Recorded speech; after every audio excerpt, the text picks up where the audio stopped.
Hello. Hello, Voro. Hi, Nilly. Hi, Adelaide. Hi, Freckles. Hello. You got your D&D tattoo fixed. What was wrong with your tattoo? That doesn't sound fun. How is everybody? Is my music echoing?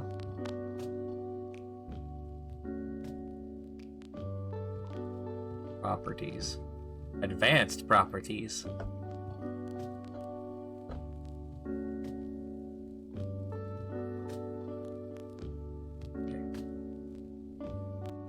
Can you guys hear the music? Hey, Pancake Cities are going well. Getting ready for my birthday in 2 days. Let's go! Hello! Hi, Ara. Okay, good. There is music. Happy impending birthday indeed. You know what? Freckles. Freckles, if I stream on Monday and you come by, you will get a song. That is a rule on this channel. People with birthdays get songs.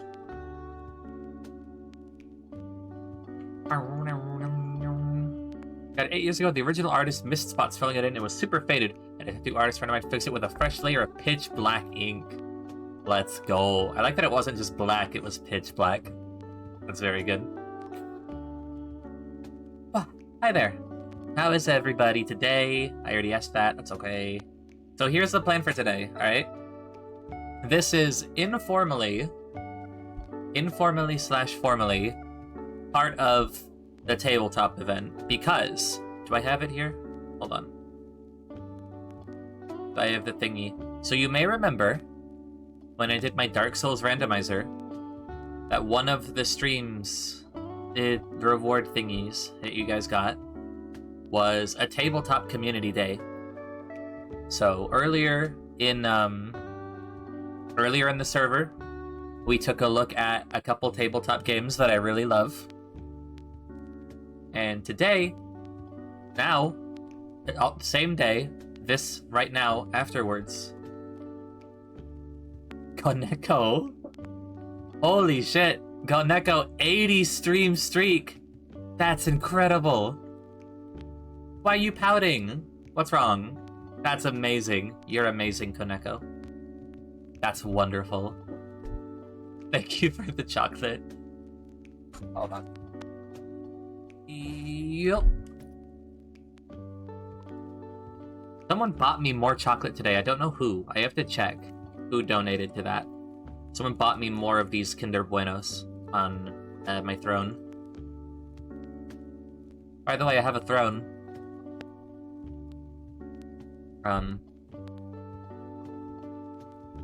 Hold on.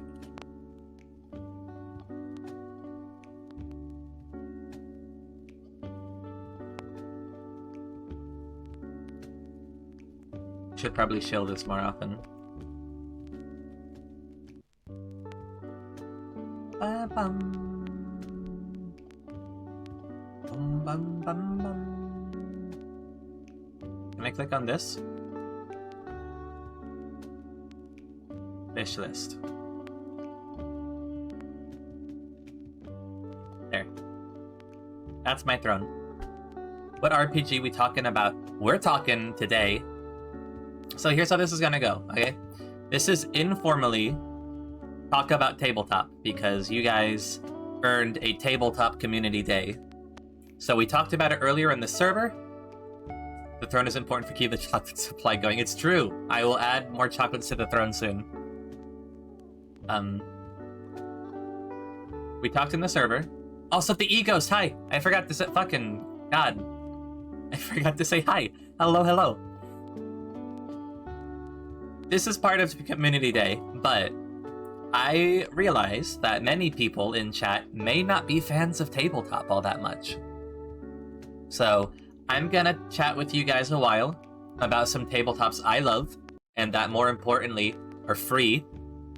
So you can just go out and try them with your friends, grab like 3 homies, and just gather around a table and just play tabletop.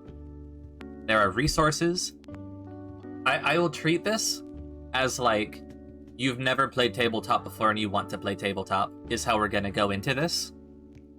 And then I'm going to explain the different tabletops that I have lined up that you can play for absolutely free. Most of them are by the same dude. That's because I love his work. Hi, Soft. Hi, Sauce. About time Rainy got love. Rainy was here last week.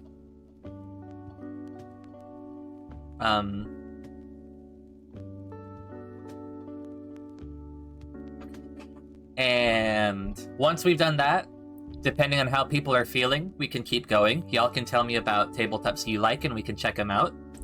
Or maybe I switch over to a game. Okay? How's that sound? Are we excited? Are we happy about it?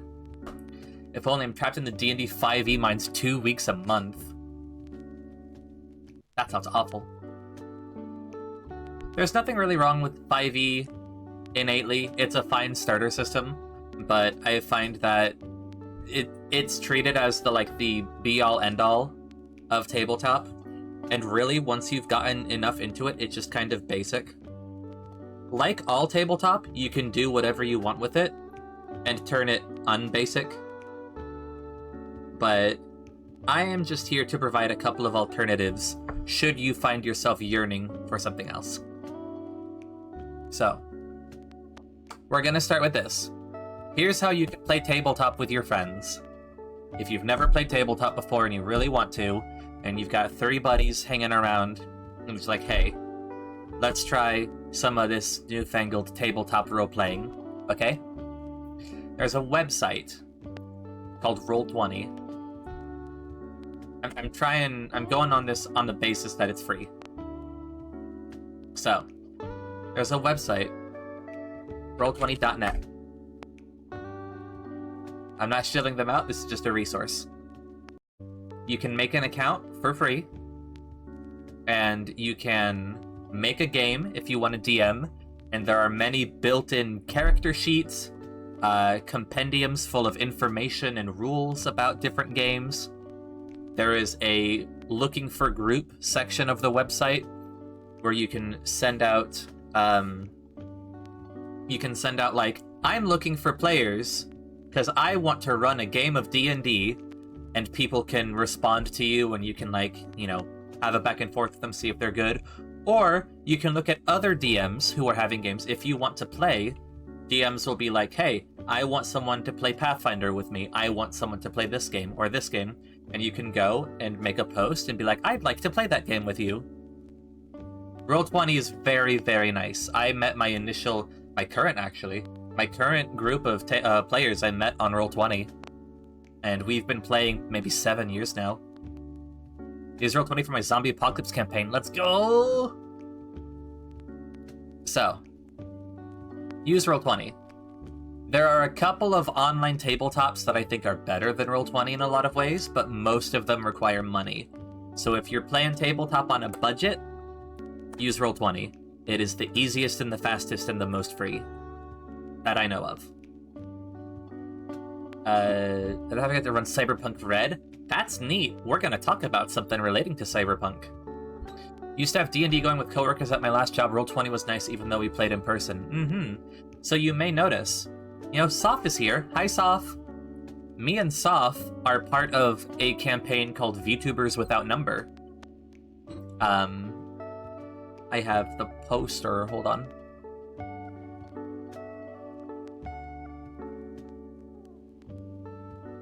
This is how you know I'm a tabletop nerd. I need to go get the poster that I made because I'm proud of it. Is this the right one? This is the right one. So, this is our poster for VTubers Without Number. Hi, I'm back here. I'm behind the poster.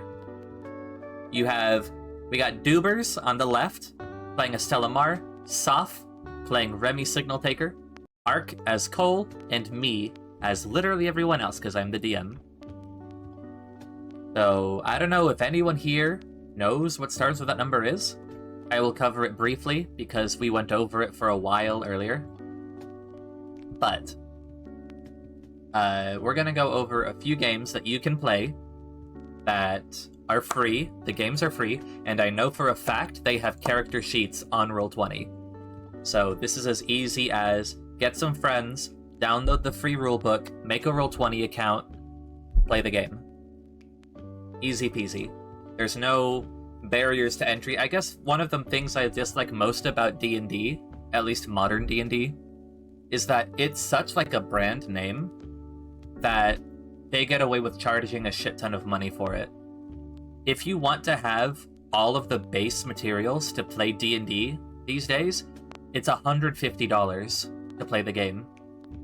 Because for the player handbook, which is the part that you as the player need, it's $50. For the Dungeon Master's Guide, which the person who's running the game would probably want because it has a lot of rules on how to run the game, it's another $50. And then the Monster Manual, which has all the enemies and dragons and goblins and stuff that you want to fight, is another $50. Which is a big investment. Matt Mercer helped make them popular. Yeah, and I'm really happy that I think they're probably going to switch over to Pathfinder. Pathfinder's another one that it's a little bit different. Pathfinder's kind of unusual. Because, I don't know if you guys know this, Pathfinder was a game that got made after, I think, D&D 4th edition. Because people didn't like D&D 4th edition. And a lot of people liked D&D 3.5. I don't know why. I don't like D&D 3.5. It has a lot of issues. I know a lot of tabletop has a lot of issues, but I personally don't like it very much. But Pathfinder was modeled after D&D 3.5. And then recently being, relative because it was in the last couple years, they released a 2nd edition of Pathfinder. And even though Pathfinder is a paid game, I wonder how much it is. Hold on, we can check this out. And I'm going to give you guys another link in just a second, okay? Because I know I said download the free rulebook, and you're probably like, Edda, where can I do that? Why does it look like this? It's giving me a preview of the website. That's fine, whatever. You can go here to Drive Through RPG, which has a whole fucking shit ton of games to play. The games and all of their add-ons and character sheets and stuff like that. I started with 3.5. I definitely got into D&D late. I started D&D at 5th edition. I was in the 3.5 campaign where the DM handed us Prestige class at level 5, so I was a Planeswalker Druid. I single-handedly broke the campaign on accident. Yeah. Easy to do, honestly. Easy to do in any game, but 3.5 made it especially easy. I'm also eating noodles.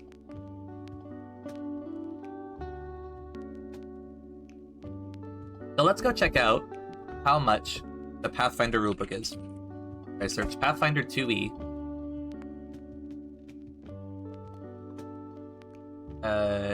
Why are these in German? Hold on. Why is it giving me German search results?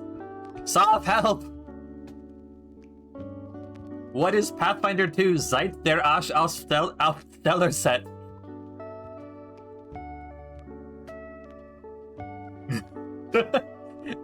I searched this website. Oh, this is very funny here. I presume that this looks German to me. Look.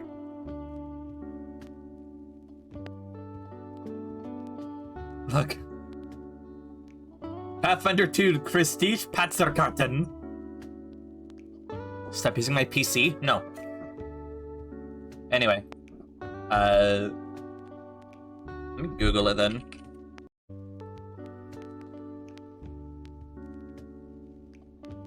Pathfinder 2e core rulebook on the Paizo store. Paizo being the ones who made it.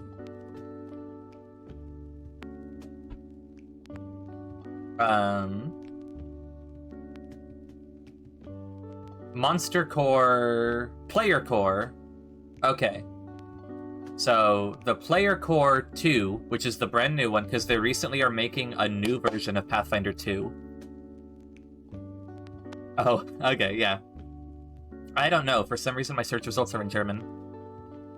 But they made Pathfinder 2nd Edition, and now they are revising 2nd Edition to remove all of the D&D IP from it, so they're getting rid of Chromatic Dragons, they're getting rid of Mind Flayers, they're getting rid of all the stuff that connects it to D&D to make it fully their own game. So the brand new one is $60 for the core rulebook. Still pretty pricey, right? But 100% of the rules for Pathfinder 2e are free online. What is it called?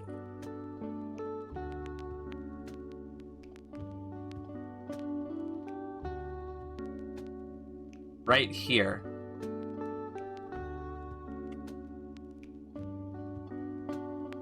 These are all of the rules if you wanted to play Pathfinder, and in my opinion, Pathfinder is D&D, but better designed.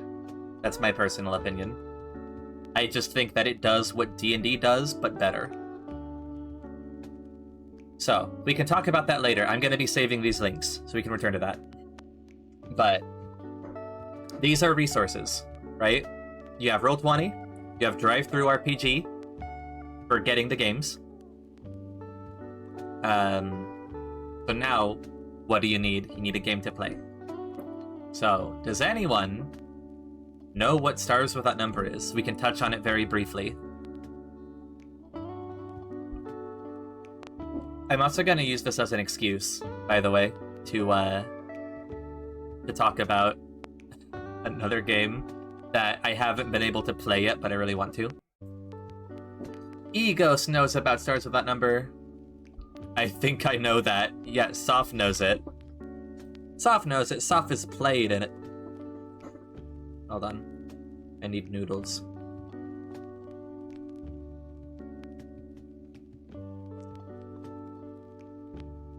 Okay. Ooh. So.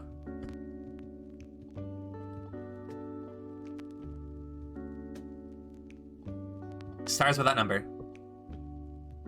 My friends to play, but they don't do well with sci-fi for some reason. Well, I will give you some alternatives. Don't you worry.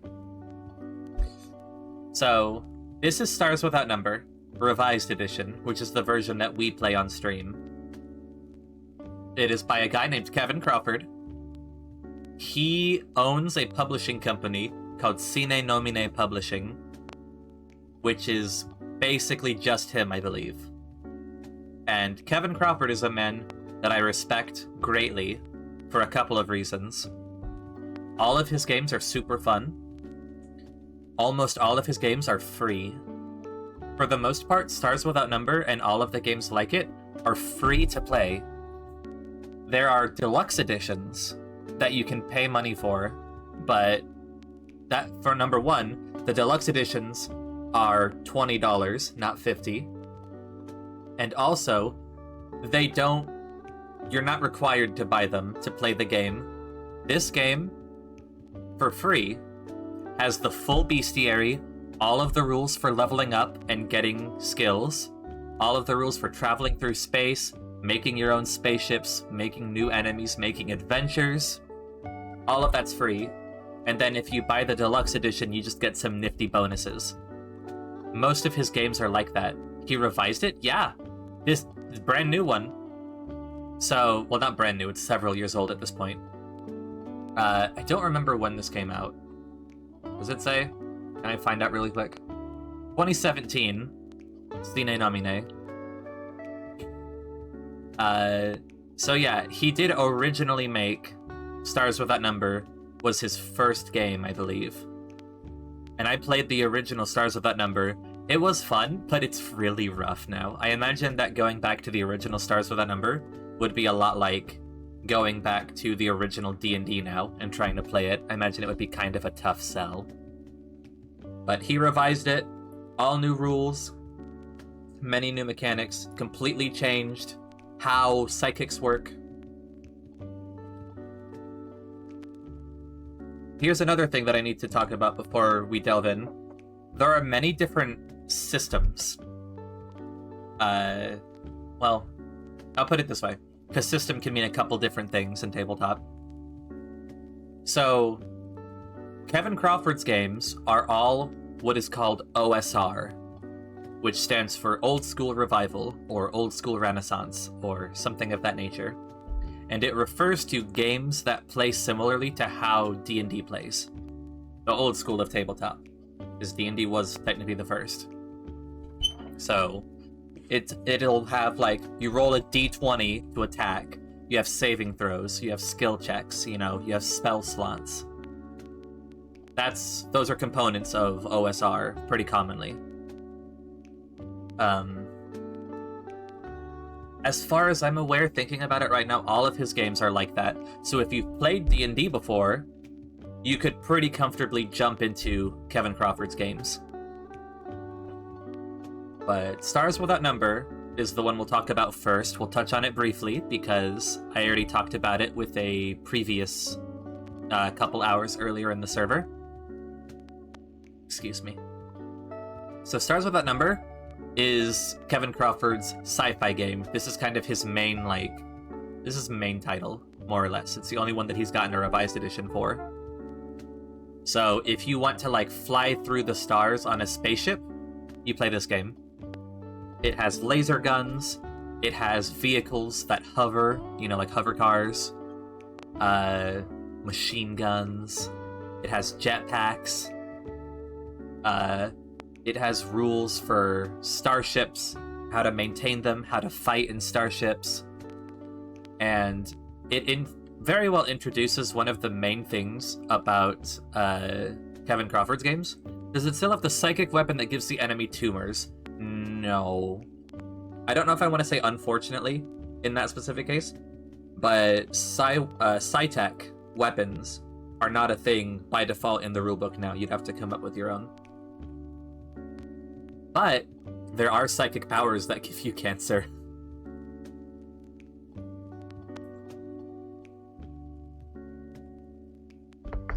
So, one of the strengths of Kevin Crawford's games is that he has incredibly modular game design, which means that all parts of his game are designed so that you can take them out and slot them in a different game, or you can take other parts from games and put them into this one. What's the best way to cook asparagus? I have no fucking idea. I don't like asparagus. So, this is his sci-fi game. It has very simple character creation.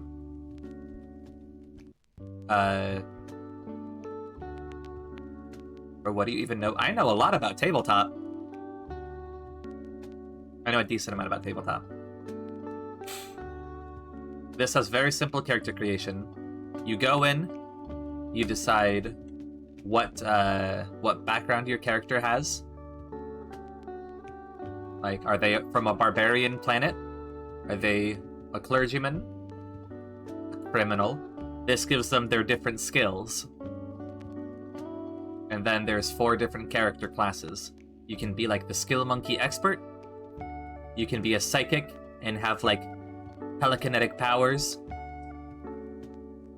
You can have the warrior, who's good at fighting. Or you have a little mix-it-up class with the adventurer. So, like I said, I'm not gonna go too in-depth into this game, because I did it earlier.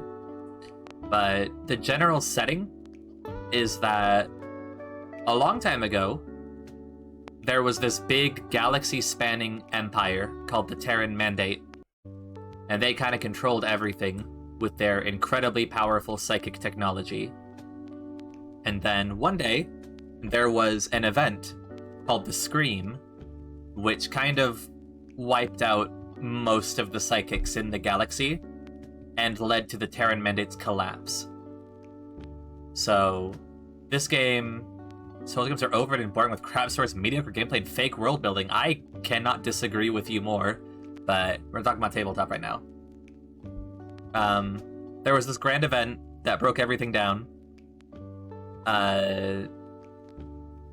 and sort of shut everything off for several hundred years. And so the game is about exploration in, the ruins of this great empire, right? It's about delving into old, bunkers from the Mandate and finding lost technology. It's about rediscovering old pathways through the stars. It's about reconnecting with planets that were lost. This is a game where you can reenact that age-old dream of being a bunch of space marines that land on a planet with medieval knights, and you just go at it. That's still a thing, right? I bring up this idea a lot, but I don't know that anyone ever actually knows what I mean. I always thought that was a super fun idea. Or like cowboys versus medieval knights. Totally a thing that can happen in Stars Without Number.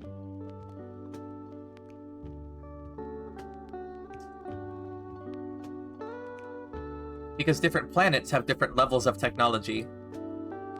So, you might come from your planet, where everyone's got laser guns and grav cars, and land on another planet that's been out of touch for a while, and the best they have is like a flintlock pistol and sailing ships. And maybe like a combustion engine, so they have trains. That's it. And it's really fucking cool.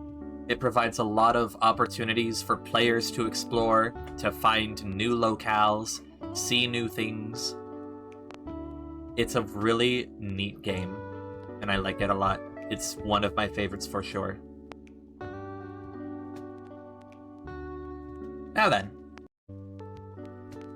Another Cine Nomine game. Which one to do next? I guess we'll do the other one that I talked about in the server. Another one is Godbound. So, Godbound is basically a game about a power fantasy. It's OSR, just like Stars Without Number.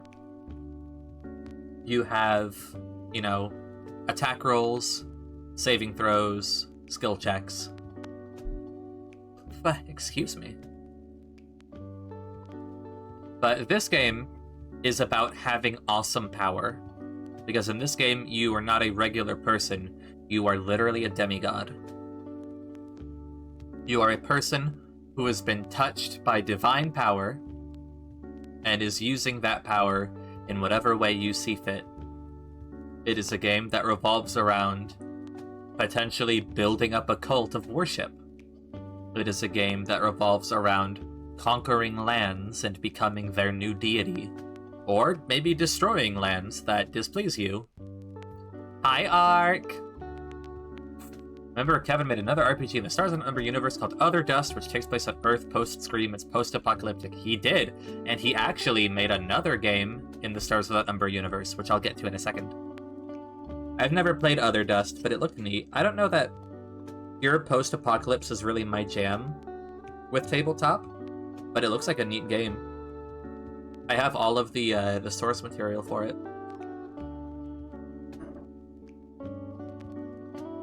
How you doing, Ark?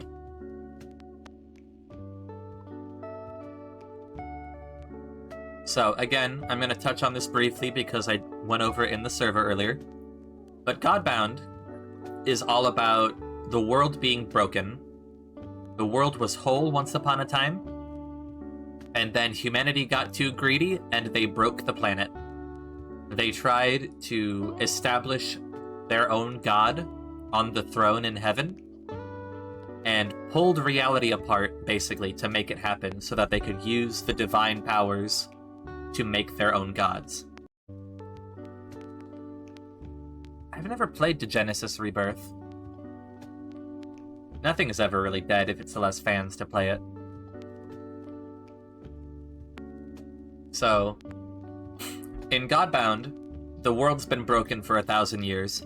Things are drifting and decaying into endless darkness, and now you have been blessed with divine power, which takes the form of the words of creation.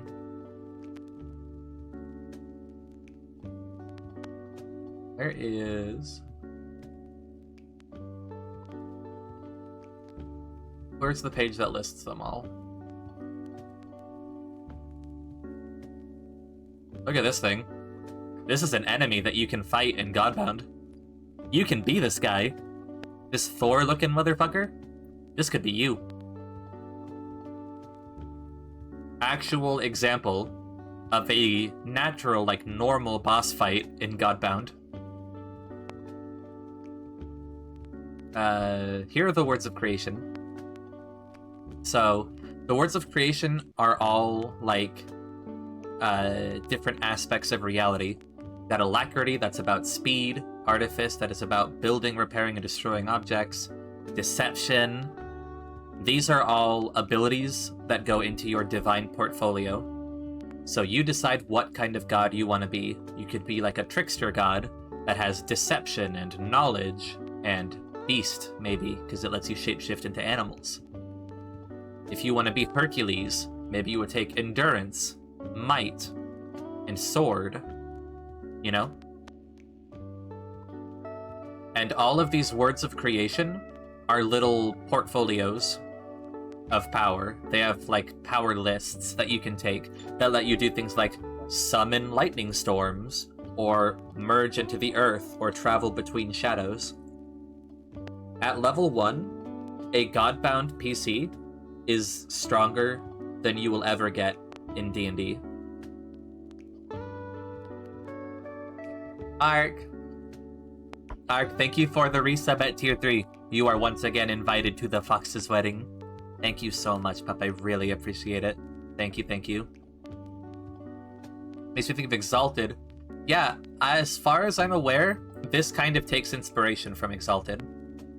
In fact, in the deluxe edition, there are a few additional options that are very Exalted coded. Whose emote is that? Girl DM. Aww. Thank you, Ark.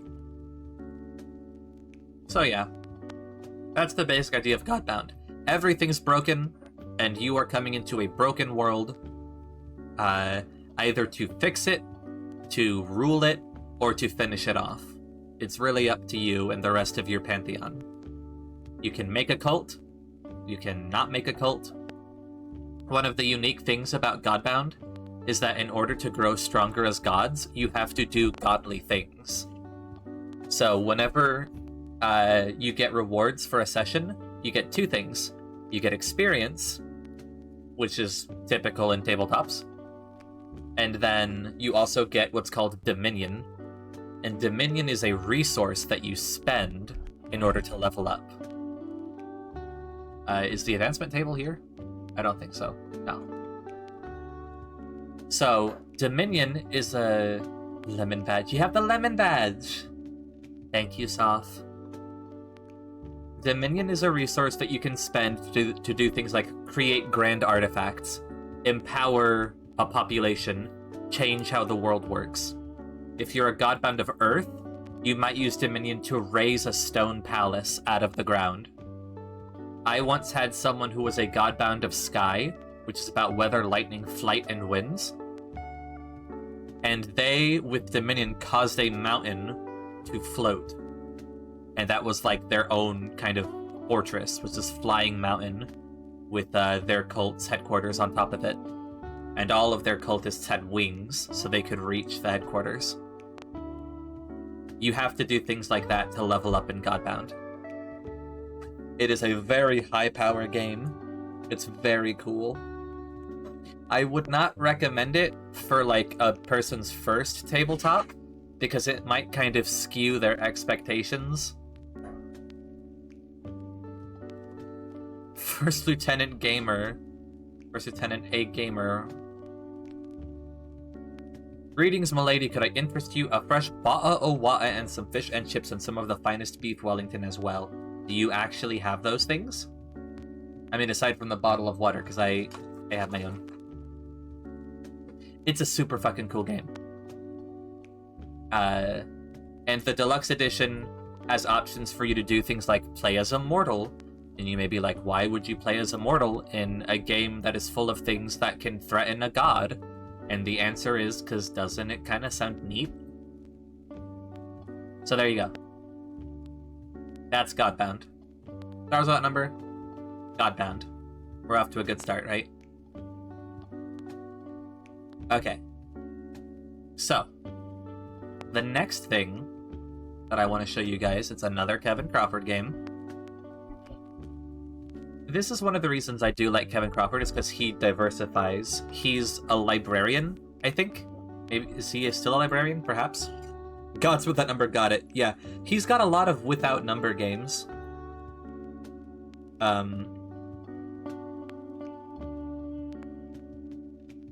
I'm just going over the games that he's made that are free. He's got a couple games that are paid only, like Other Dust. But pretty much every game that he's made has some kind of supplementary material for it as well. So if you like what you're seeing, you can get even more of it. Just walking around as a little dude looking at things like, hee hee, I'm in danger. Exactly. So, this is a game that I have yet to be able to play, but I would really like to at some point. Worlds Without Number. This one is much newer. This is one of his most recent titles. Worlds Without Number is his fantasy game, basically. So, Stars Without Number is sci-fi, Godbound is just a straight-up power fantasy. Worlds Without Number is basically his answer to D&D. It's his version of, like, the high fantasy game. So, Worlds Without Number plays very similarly to Stars Without Number. It has a couple of character classes, which I believe are the Expert, the Warrior, and the Mage. He has a mage instead of psychics. And the mages have spells, as you might imagine, but they work a little bit differently in this game. God, I don't have a whole lot of space to work with, do I? So here's the situation in Worlds Without Number. At some point in the past, the world was under attack by these outsiders. Here, let me go back up here because this is pretty. The world was under attack by these creatures called outsiders. They ruled for a very long time, and humanity was kind of enslaved and subjugated in underground bunkers. Eventually, the outsiders were driven off, and humanity came back to the surface. Now, the core book in particular, like Stars Without Number and like Godbound, does have a pre-made setting for you to play in, which is called the Gyre. There's different options for, like, if you want different flavors of fantasy, he lists out a few options, like classic dungeon crawling, or pulp sword and sorcery, or steampunk. And this is your map if you want to play in the default setting. The general timeline of this game was that a while ago, I think a couple hundred years ago, it's honestly been a little bit, a couple hundred years ago, there was a dude, a really powerful dude, that came across the sea and docked here.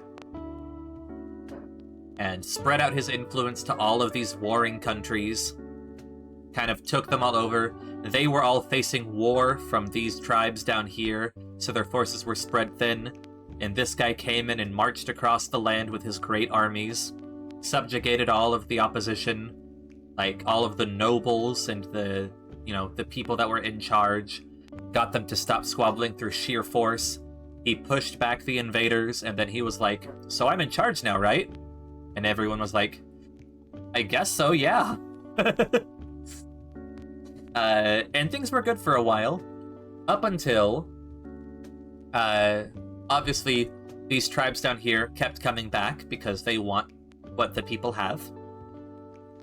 And people were like, "Great ruler!" I'd have to look up what his name was again.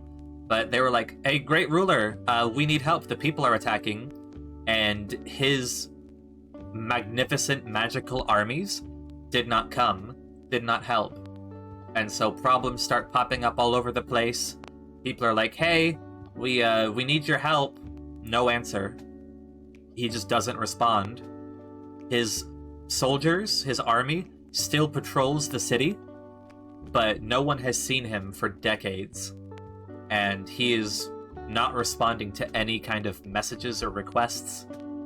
And so now, this empire that he kind of built up is once again kind of fragmented, as people are sort of like nominally still under his rule. They're still paying some amount of tribute to him, especially the ones that are near the city. But for the most part, people are now like power jockeying again.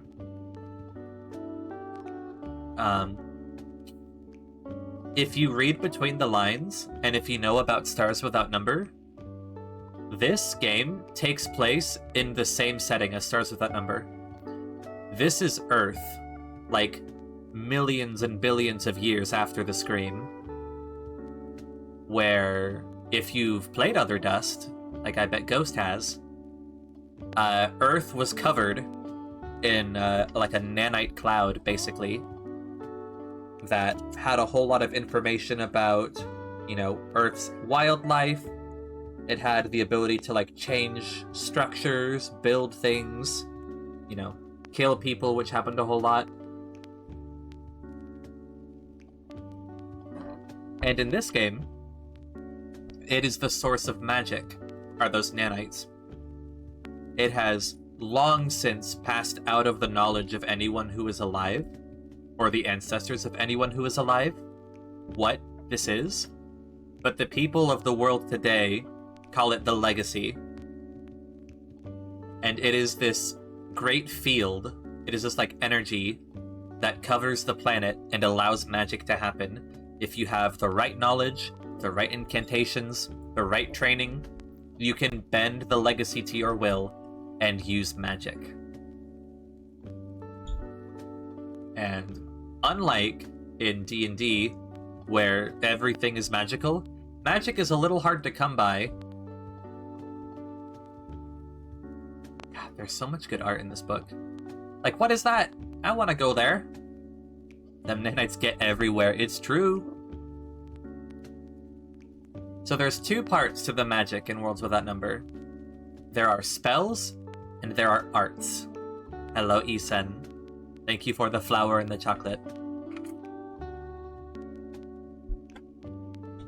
Boom, ba, bam, bam.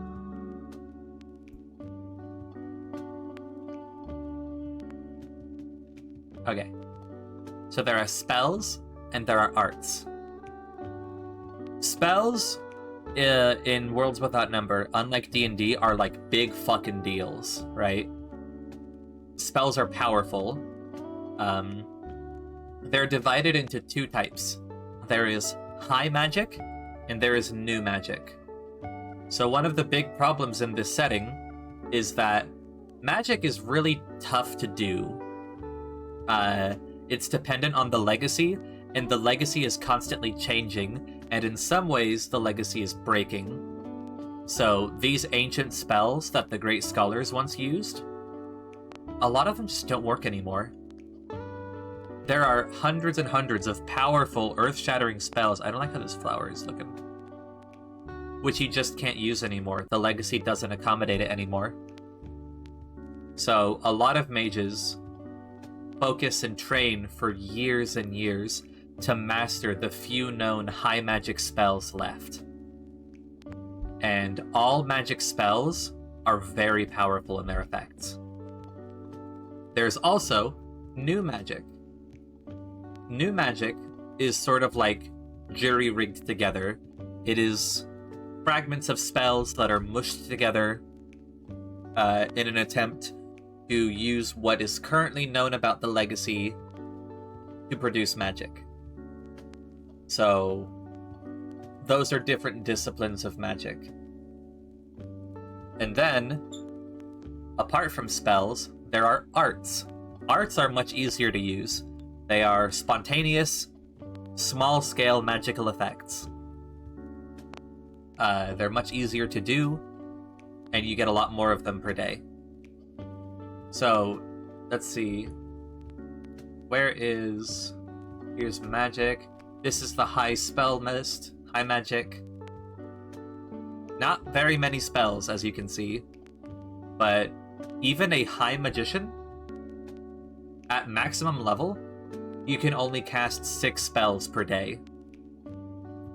Now, this is also a game where you don't really get, like, first, second, third level spell slots, because all of your magic gets more powerful as you level up.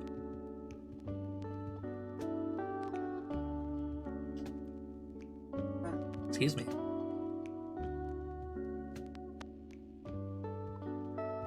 So, Kind of sort of low magic, nice. Yeah, it's much lower magic than D&D. Magic items are, well, by default, right? But that goes without saying. Magic items are harder to come by. Magic is hard to do.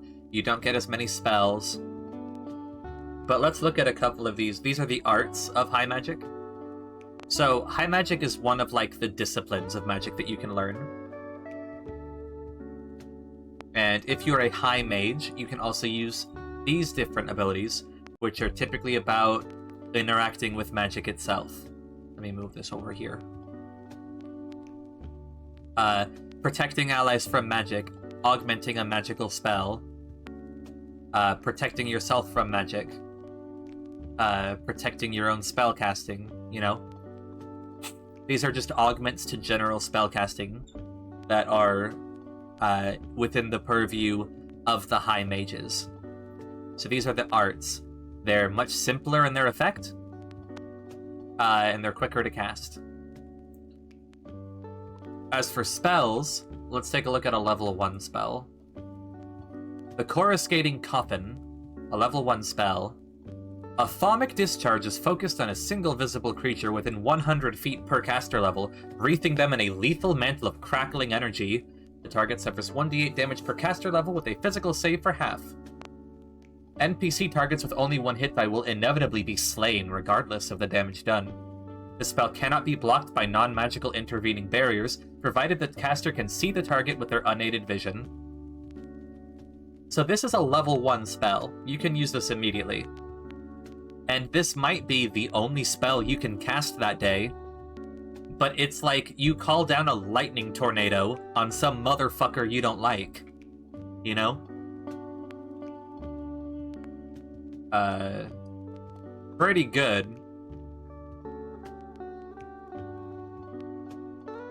The Grinding Gesh. Extirpate Arcana. Okay. I won't go too deep into the mechanics, because I kind of want to get to another one. I'm somewhat familiar with this game. I've read into it a lot, and I really want to play it with a group, but we will see whenever I can get that done. Maybe that'll be a game I play on stream. We'll see. If people want to play Kevin Crawford's Not D&D with me, that would be really cool.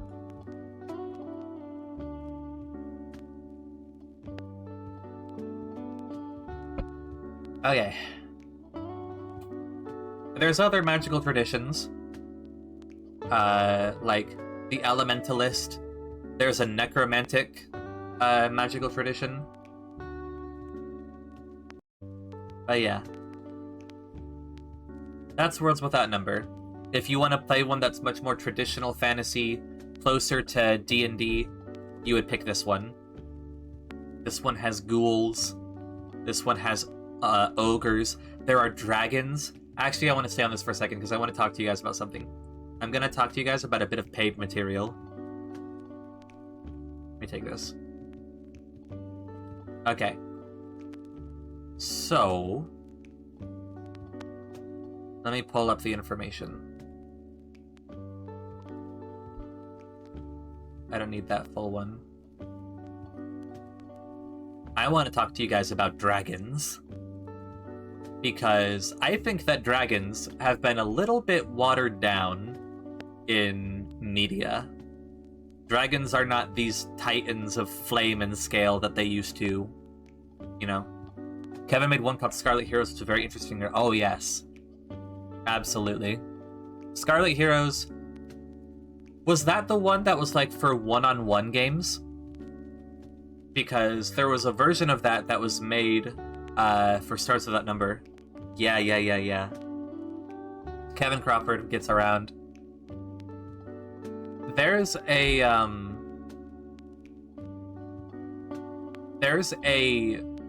source book for Worlds Without Number called The Atlas of the Latter Earth.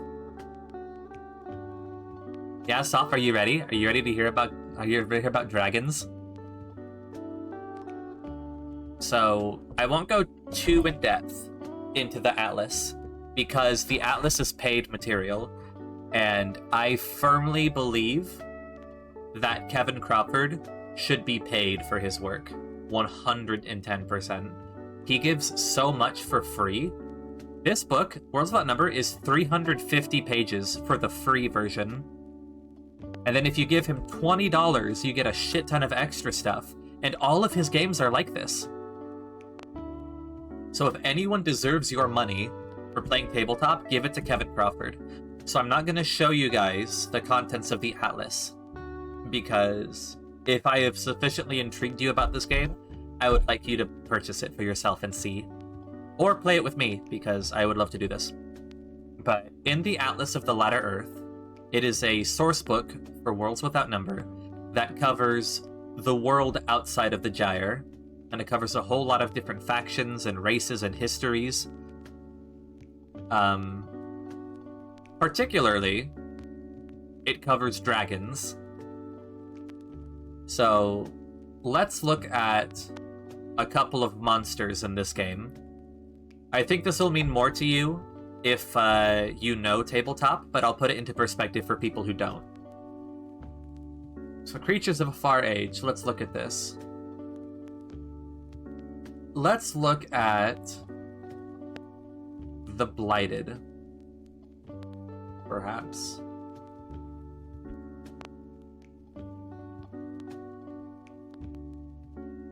You know what, let's look at the Anakim. Anakim are basically orcs. Okay? So, the Anakim are a tribe of warmongers. And Sus, I think you might actually get a kick out of the Anakim, because they're kind of interesting when you look at them deeper. They have, like, there is a society of quote-unquote, you know, civil Anakim that are civil because of a certain religious belief they hold that I believe was given to them by accident. And they still murder anyone who doesn't respect their religion. But it's just a very interesting situation that they're in that I think is kind of funny. Hi, Feels. Thank you for the drink and the posture check.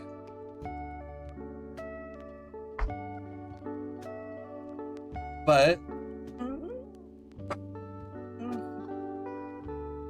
so these are your orcs, basically. If you're familiar with D&D or with fantasy in general, you'll know what to expect of the power level of an orc. So, you look at an Anak warrior, 1 hit die, 13 AC, attack bonus of +1, and damage is dependent on their weapon. So, this is a very weak creature. This means they have, like, maybe 6 or 7 hit points, you know. This is a fair fight for, like, a typical ordinary level 1 character. You will be endangered by fighting an Anak warrior one-on-one, right? Their armor class, they probably have, like, rank leathers that have been slapped together. They're not very good at hitting what they want to hit. Then you have a Great Anak warrior. Great Anak are bigger, they're stronger. 2 hit dice, 14 AC, +3 to hit. So this is a bit of a beefier guy, maybe like a lieutenant, a berserker. He's got a good, like, 14 hit points. Maybe, like, he's got some spikes planted on his leathers. He's got a much better chance of hitting you. You know, we'll be dealing with these basic ones. Grugnuck make respect unto Buggruck by extending Pinky when drinking from skulls of Grugnuck's enemies. Exactly. Very similar to that, I think.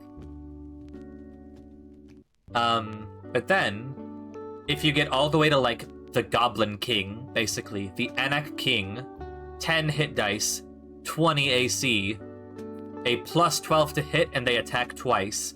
This is a powerful opponent. This is a 60 hit point, you know, like, incredibly thickly armored war chief. They're incredibly strong. They're incredibly likely to hit you. They deal a ton of damage. Weapon +5.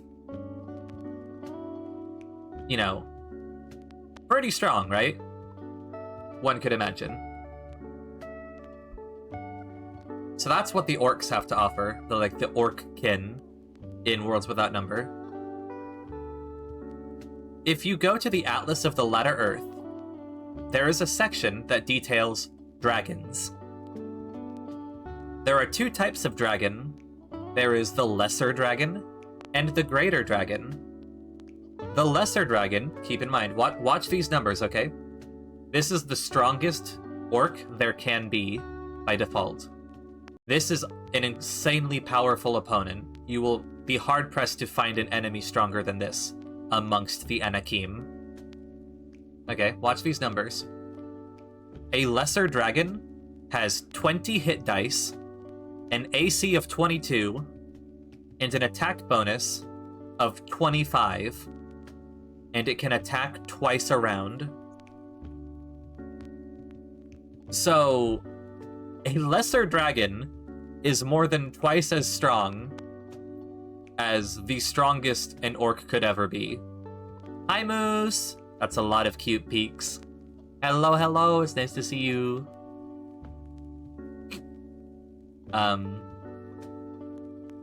Lesser dragon is no fucking joke. And of course, it has all the usual traits of a dragon. It can fly, it can use breath weapons and stuff. A greater dragon does not have a stat block. There is a concept in Worlds Without Number called the Imperator. An Imperator is a being that stands at the top of the world, basically. They are an insanely powerful, magical individual. In fact, an Imperator doesn't even have to be a person. If a nation is strong enough that no other nations can oppose them on their own, that nation could be an Imperator. It's just like the most powerful magic things around, you know? That king that conquered the Gyre and just took everything over, that was an Imperator. He was just strong beyond strength. He's like the stereotypical final boss fight in an RPG, right? He's the Demon King. Imperators are crazy, crazy powerful, and in the rulebook, there is a list of Imperators and examples, but it's kind of stated that if the party does not have some way of removing the Imperator from their power, they just can't win a fight with them. If it is anyone against an Imperator, the Imperator wins. Right? Just like narratively, there's no way to justify them losing a fight unless something is done to temper their power. So that's really good for like fantasy god kings or, you know, things of that nature. An ancient automaton that's just been gathering magical power on a ley line for thousands of years could be an Imperator. Every single great dragon is treated as an Imperator. There's no stat block. It just says as Imperator, which means that if a greater dragon gets into a fight, the greater dragon wins that fight.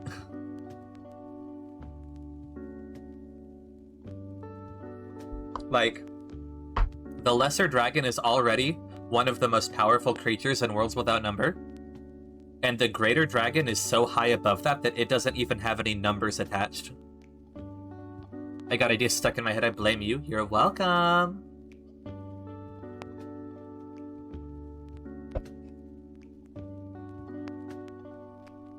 So, Soph, since I know you're there and I know you're activated, I'm going to read you the entry for dragons. Like the lore entry, okay?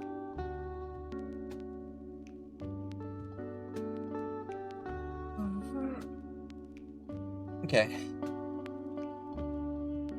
Dragons are some remnant survivors of some ancient age before the rule of the Outsiders, creatures birthed by civilizations now dead beyond any mortal death. It is unclear whether they were meant to be guardians, exemplars, or gods, if such a distinction even existed in that age. What is clear is they are some of the most powerful creatures in the latter Earth, with even the least of them having the power of a legate, and the greatest wielding the might of an Imperator. Physically, most dragons resemble winged semi-reptilian creatures at least 60 feet long from fangs to tail tip.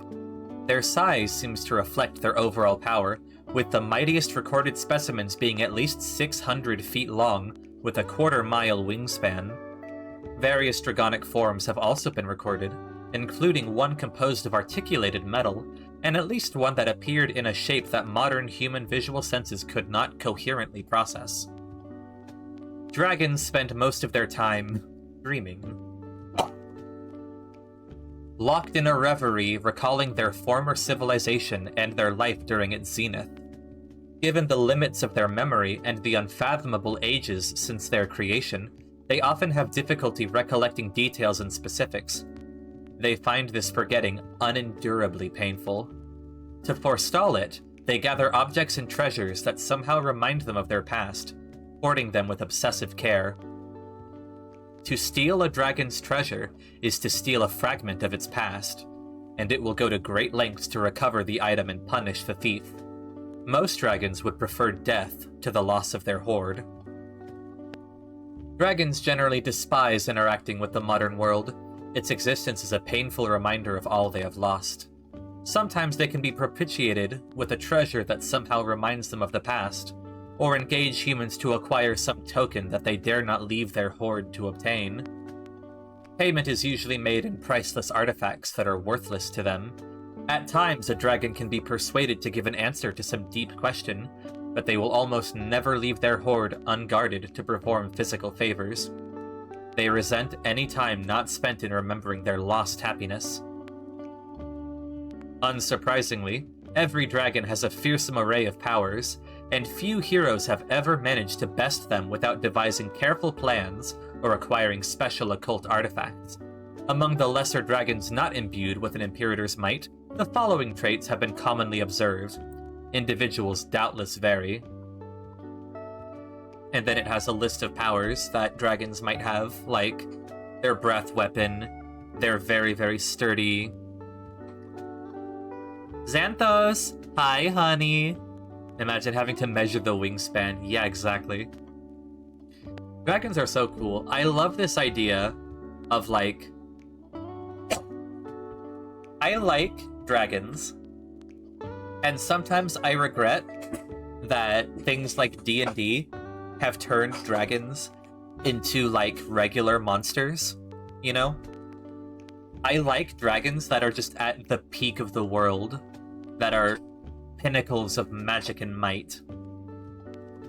Will they explore hordes is cool? It's so cool! It's so cool! It's so great. But yeah. D&D dragons can be scary, but most DMs don't do that.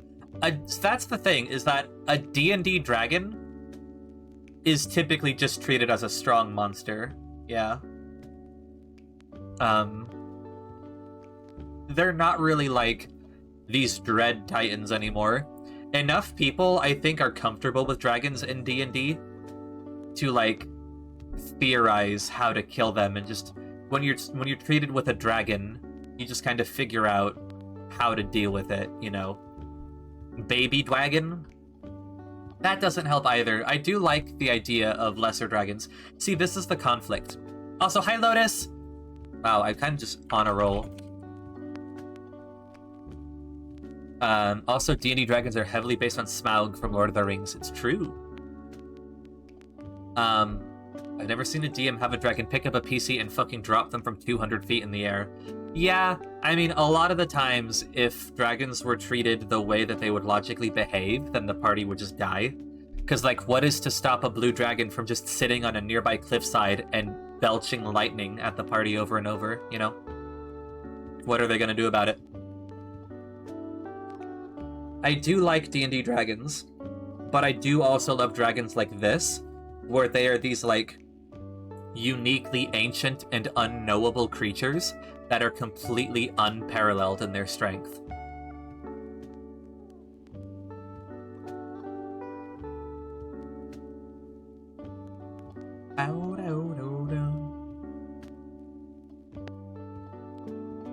So yeah, that's Worlds Without Number. It's super cool. I want to play games sometime. There is also technically dragons in Godbound, by the way. But that's a story for another day. We love dragons here.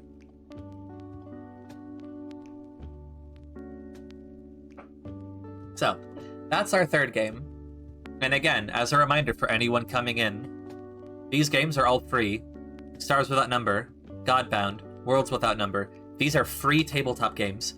You can go and download them now and play them with your friends. They have full rulebooks. And if you want to send $20 in Kevin Crawford's direction, he has these really nifty bonuses for you. It's so cool. I love this man. So, now, I want to talk about his latest game, the newest one, which I have not played yet, and I really, really, really want to. And I haven't fully read the rulebook either. Cities Without Number. Who can guess what Cities Without Number is about? What genre do you think this is?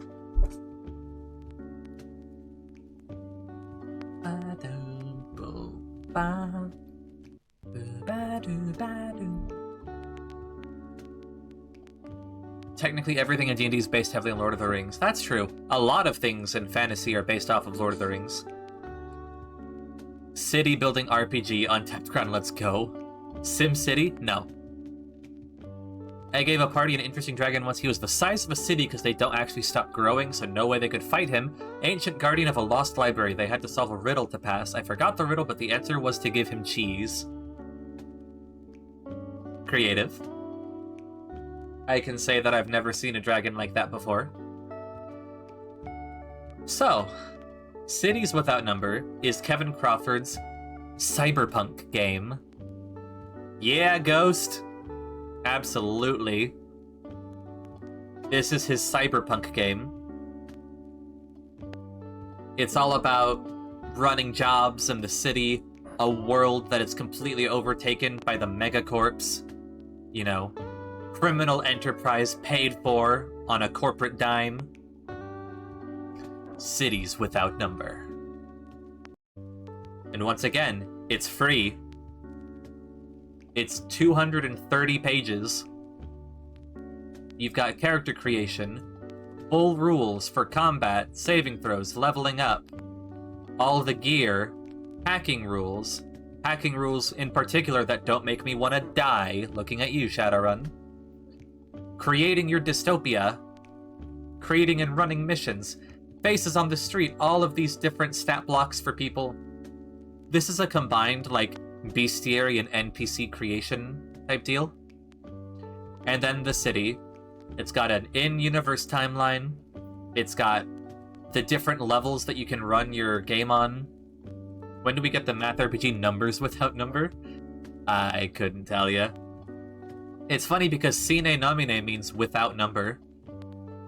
I believe it's, again, like I said, Kevin Crawford is a librarian, and I think sine nomine is the designation, that they give to books that have no, like, barcode. I've considered getting it to help me make stuff for Red with the tables in it. Oh, you've considered getting Cities Without Number?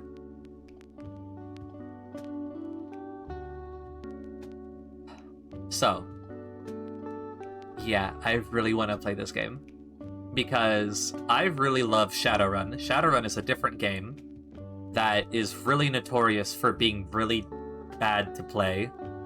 It has its fans, but I think the general consensus for Shadowrun is that the world of Shadowrun is insanely good, but the game is not very good.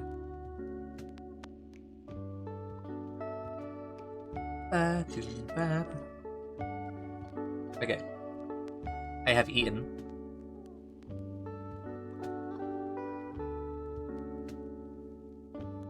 So, what to talk about with cities? This is the one I know the least about. I'm kind of just being selfish here by talking about it, because I really, really, really want to try it. We played Shadowrun 5e for 4 years, and while I liked it, a single player hated making characters. Making characters in Shadowrun is a process, though. So, to get into Shadowrun briefly, Shadowrun is not OSR. Shadowrun is its own system that relies on a D6. And if you don't know what a D6 is, I love you so much for getting this far in my tabletop stream. A D6 is probably what most people think of when they think of a die. So, I'm holding one. I don't know why I took it out of its container, because you guys can't see it. But, it's just a 6-sided die, like the kind that you would use in, like, a board game. That's the die that you use for Shadowrun.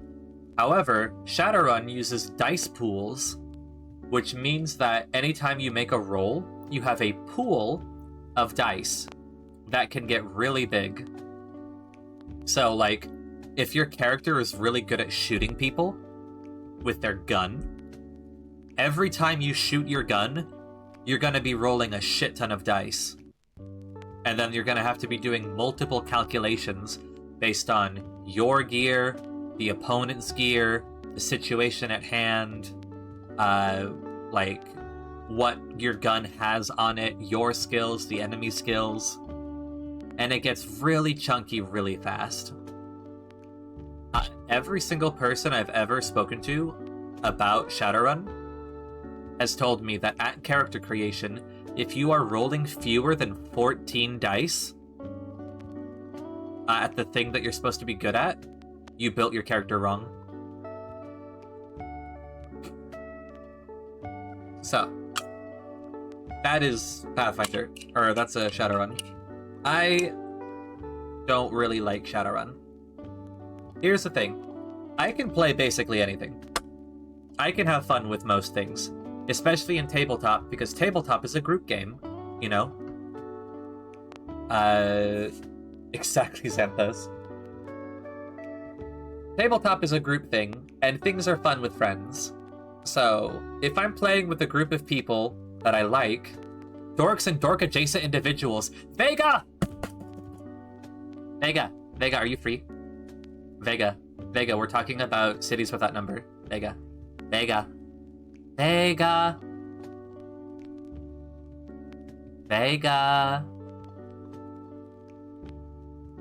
I may be free. Vega, do you want to chat with me for a bit about cities without number? Sauce, thank you for the drink.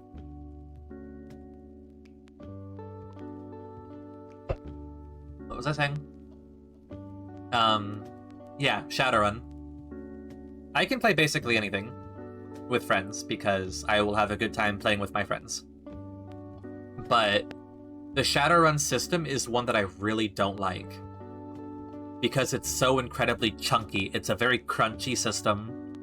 It requires a whole lot of math and calculations. There's a shit ton of options. And the book, I'm sorry to say this, but this is an objective thing. The book for Shadowrun is messy as fuck. They did not do a good job editing that at all. Information is incredibly disjointed and all over the place. RPGs is like the game version of everyone around a campfire telling part of the same story to see what they all come up with. Yeah, it's really good. I love tabletop. That's why I've been talking about it for like 3.5 hours today. Like the special materials they have in Pathfinder need to adapt more to D&D. Yes.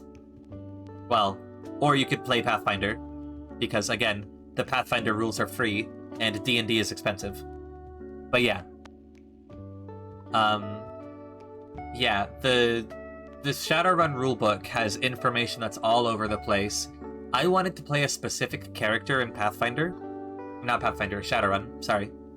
In Shadowrun, I want to use the funny step system again. What step system?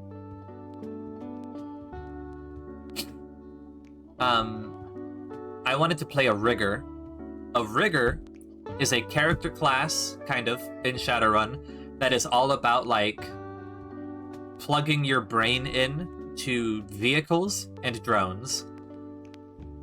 So, I was this character that had, like, a device in my brain, and I pulled out a plug, and I plugged myself in to, like, a control deck, and now I was operating a construction robot. And the construction robot was holding a machine gun that my character could never use on her own, and just going into combat with it. And so while I was in combat, I was safe because my real body was back in the van. And then when we needed to escape, I just plugged myself into the van and I drove it as if it were my own body. CGL made the game somewhat easier to understand with Anarchy, but it still rues like 300 pages. The book is so long! It's so long and it's so badly written. But the setting of Shadowrun is insanely good. It's so good. Everything about it is really wonderful. Available now. What do you want me to do? Vega, can I call you?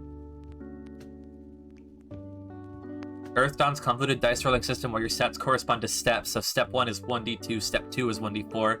Oh, I haven't heard of that. I've never played Earth Dawn. I'd vote for Dunkelzon. Let's go!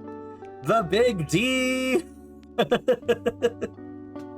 Sure. Okay, guys, we're gonna have Vega on stream. I don't know for how long, but we're gonna have Vega on stream. Oh my god. Vega's debut on the Chromatic Edda channel. Hold on.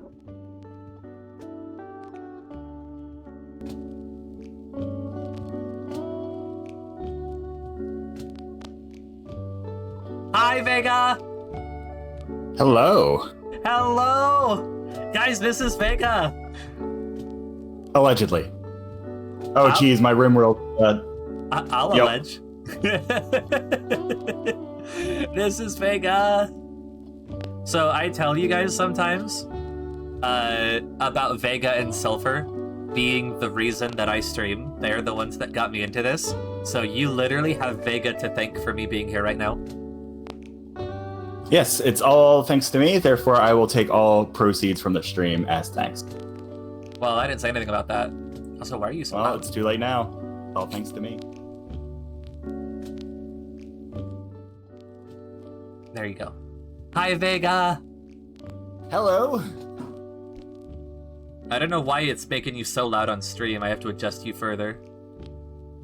Should I just start yelling and throwing off the calibrations too?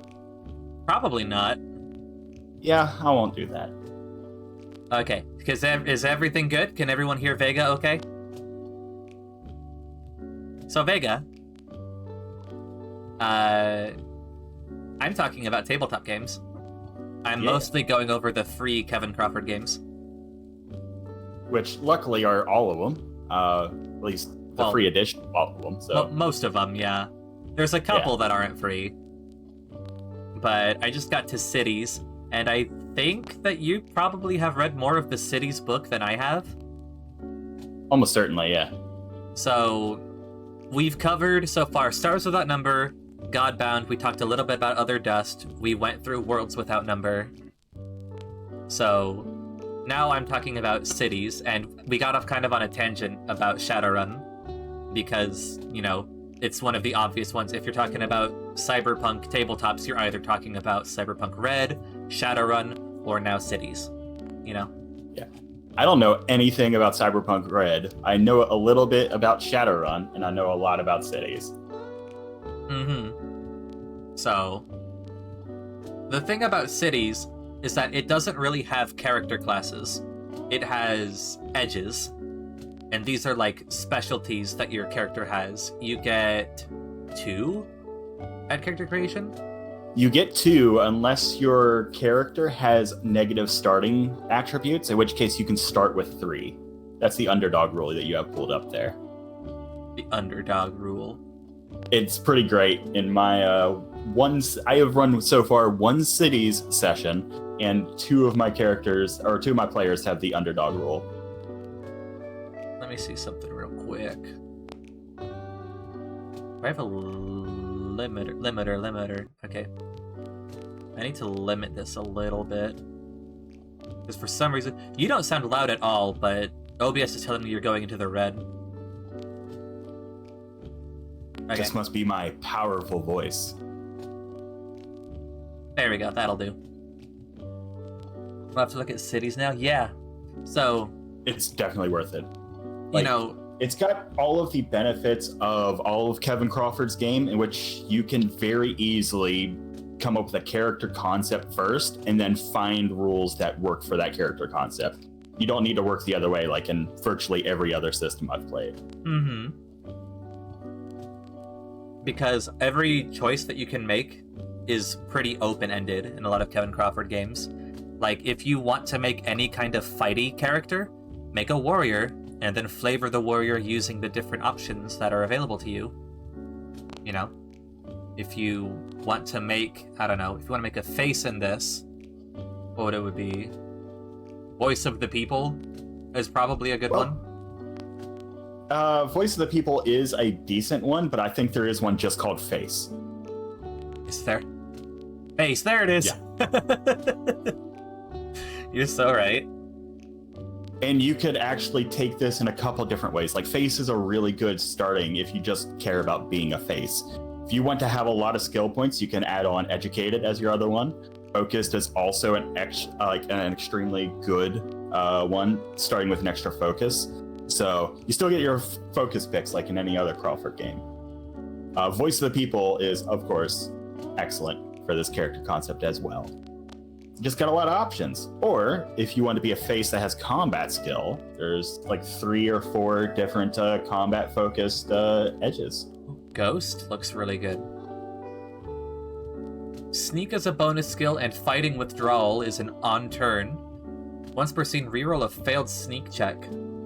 Once per game day is a move action, move up to 10 meters without anyone around you seeing you move. That's pretty neat. It's pretty good. You could do the whole, hey, the train's passing and I vanish out of sight. That's so good. Okay. So, my favorite cyberpunk archetype is the Street Samurai. Probably really easy to make a Street Samurai here. Very easy. So, Killing Blow, obviously. Whenever you inflict damage, the damage is increased by 1 point per 2 character levels. And any trauma dice you make gains a +1 bonus. So, did you ever play Silent Legions, Vega? I did not, no. But you've read the book?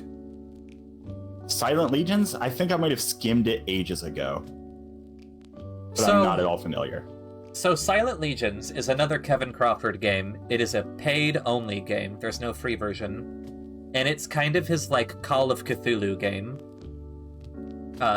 It's all about, like, modern dark magics and things moving in the shadows of society, you know? And it had a concept called the Slaughter Die, where I believe it was something similar to the trauma die in this. Like, you rolled your slaughter die, and if it was above a certain threshold, it doubled your damage, something like that. So, I'm pretty sure that's the template that he pulled out for the trauma dice. There's a couple things that he added here that are different from how it works in Worlds Without Number, Stars Without Number, that kind of thing. And the trauma die is one of them. This is also the game that has different ranged and melee ACs, right? Yes. I have a feeling, by the way, guys, I took this as an excuse to hang out with Vega. I have a feeling that now that Vega's here, the conversation's going to get a little bit more complicated. Because I've been speaking rather simply and conceptually about tabletop up until now. And now I'm talking with another person who's very experienced about a game that both of us really like. So things might get a bit more complicated. Should I gush about the trauma die and how much the trauma die is awesome? Sure. Okay, so have you gone over the trauma die yet before I popped into stream? No, I haven't yet. Okay, high level overview. When you hit, you roll trauma, and it's compared against the target's trauma target. It starts at 6. If they're wearing armor, it can improve. If they got certain foci, it can improve. If you roll that, then you have a traumatic hit. Each weapon has a trauma multiplier. So for like an advanced sword, for instance, it'll be a ×3. So you'll roll like whatever your damage is after all modifiers, it'll be multiplied by 3. In the one session that I ran of this so far, somebody managed to do 42 damage at level 1 with a sword. That's awesome. That's pretty Street Sam. Yeah. And of course, if a character gets brought down to 0 and they've taken a traumatic hit, then they'll roll on the major injuries table. If you roll a 1 on the major injuries table, which is like a D12, you just automatically die. So, yeah. I think like a 2 through 4, you're like in a coma until you can like get the, a certain part replaced with cyberware or something. But yeah, you could just get arms lopped off or blown off like that. But as long as you got money, these are easily fixed. Mm-hmm. It's very much like Shadowrun in that way, where by default, I'm gonna compare this, even though I don't like that Shadowrun does this, because I understand that it's just part of the genre a lot of the time, and I'm probably alone in not liking this. But I remember playing Shadowrun First Edition. My 2 first tabletop games ever were not D&D. I played Shadowrun First Edition and Stars Without Number, the original. And I was a street samurai in Shadowrun, and we were supposed to protect this one guy in a park. And things kind of went south, because if it didn't go south, there would be no game. And I pull out my gun, and then an unseen sniper who's hiding somewhere in the park shoots me in the chest. And I fail my resistance roll, so I'm immediately dealt a severe wound.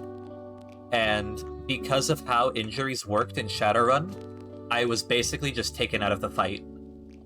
Because injuries in Shadowrun, on a rising scale with severity, would raise all of the target values you needed to hit to do basically anything. So this meant I had to roll stupidly high to get anything done for the rest of combat. So I was basically done. And then after the fight, I went to a street doc to get myself patched up, to get my, gaping bullet wound in my chest looked at. And the doctor failed his medical check to fix me. And so the DM looks at me and is like, yeah, your character's gonna be bedridden for 6 months. And it's just like, okay, that's fun, I guess. Super. I don't. It turned it into this weird situation of man, I got rent, I got creditors to pay. Part of my backstory is that I owe this dude money. All this, and then on top of that, the obvious of 6 months have to pass before I can use my character again. So probably a lot of opportunities are gonna have passed. So I failed 2 rolls and my character is done for half a year. So there are definitely certain styles of play where that could be fun. It's definitely not the sort of styles of play that I've ever partaked in. Yeah. I don't personally like it, but I understand it's a staple of the genre to take ridiculously grievous wounds, replace parts of your body with cyberware. And then of course you have to adapt and integrate your new metal arm, And that's fine. I don't know how I would particularly handle that if someone took a really traumatic hit that took them out of commission for a while. Well, with the the Shadowrun example, that was just a set time that you couldn't really speed up by getting new cyberware or something, right? Right. So yeah, that's a bit rough. With all of the traumatic wounds, you could be in a coma, but it's typically until it's replaced with some sort of cyber. That's I got raided. Hi, Con. Hello.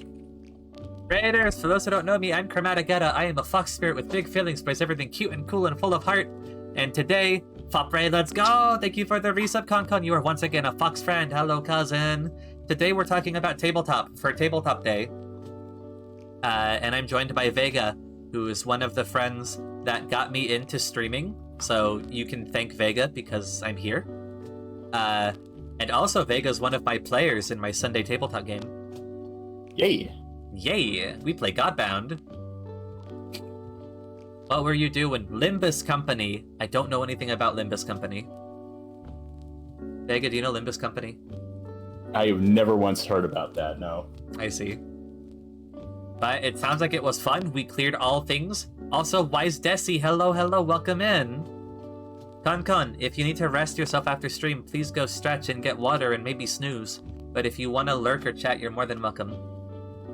We are talking right now about Cities Without Number, which is a completely free cyberpunk tabletop game by Kevin Crawford, who is A man that I respect and you should give your money to.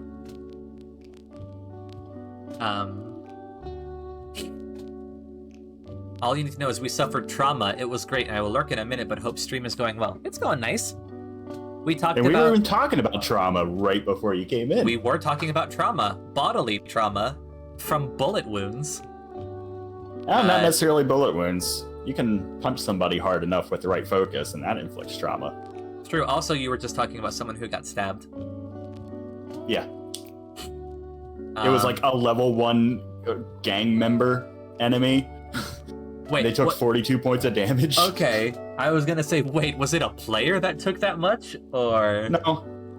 But the enemies are also rolling trauma, so players can take that amount of damage.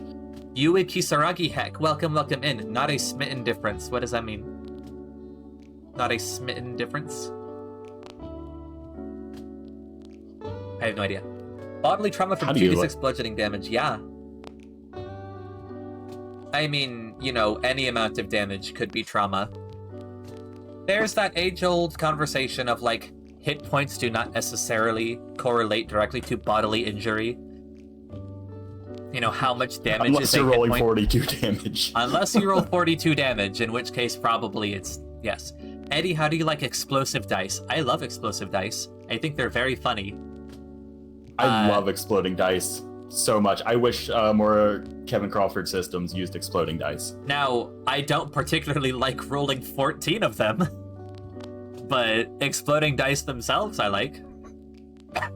And going back to Roll20, because we talked about it previously, Roll20 has built-in macros for exploding dice, so you don't even have to do anything extra. Yeah, just put an exclamation point on the end of the D whatever. I felt a lot of trauma when our exploding. paladin kept rolling nat 1s. That does happen. Especially on those smites. It's like, buddy, come on. Maybe fix your connection between you and your god. Can you call a lot of trauma rolls a trauma dump? I wish you would. Wait, this game has an automatic rifle, right? Yeah.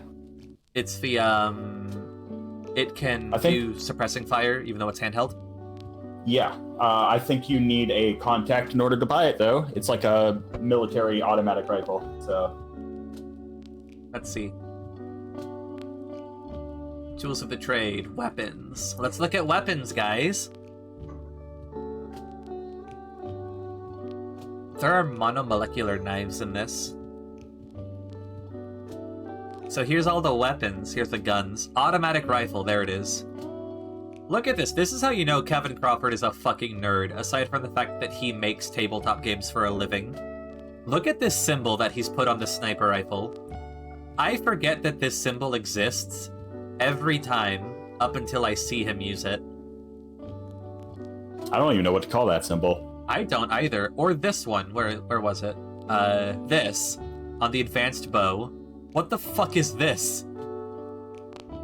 That's the simoleon from The Sims. Is the simoleon what they call it money in The Sims? Yes. That is 100% what they call money in The Sims. That's very funny. I remember that symbol. Well, Sus, you remember the dawn of time, so that doesn't surprise me. There's those trauma ratings on the side we were just talking about. Yeah, it's really interesting because the higher the trauma die, the more likely it is to inflict trauma. So you got your shotguns, and if you're not wearing armor, let me remind you that your trauma target is 6.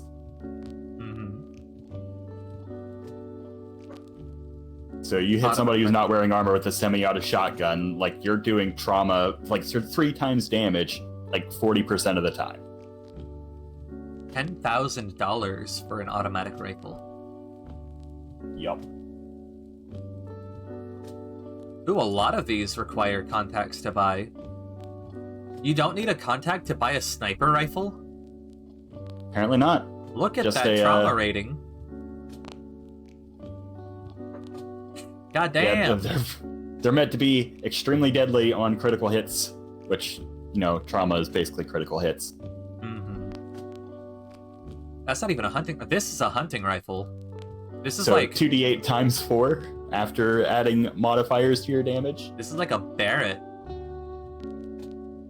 Let's do a quick roll. Hold on, I want to see this. Where's my D8? Here's my D8. Hello there. You can always DM my bot. 3, 1. So, on 2d8, I rolled a 4, which is technically below average.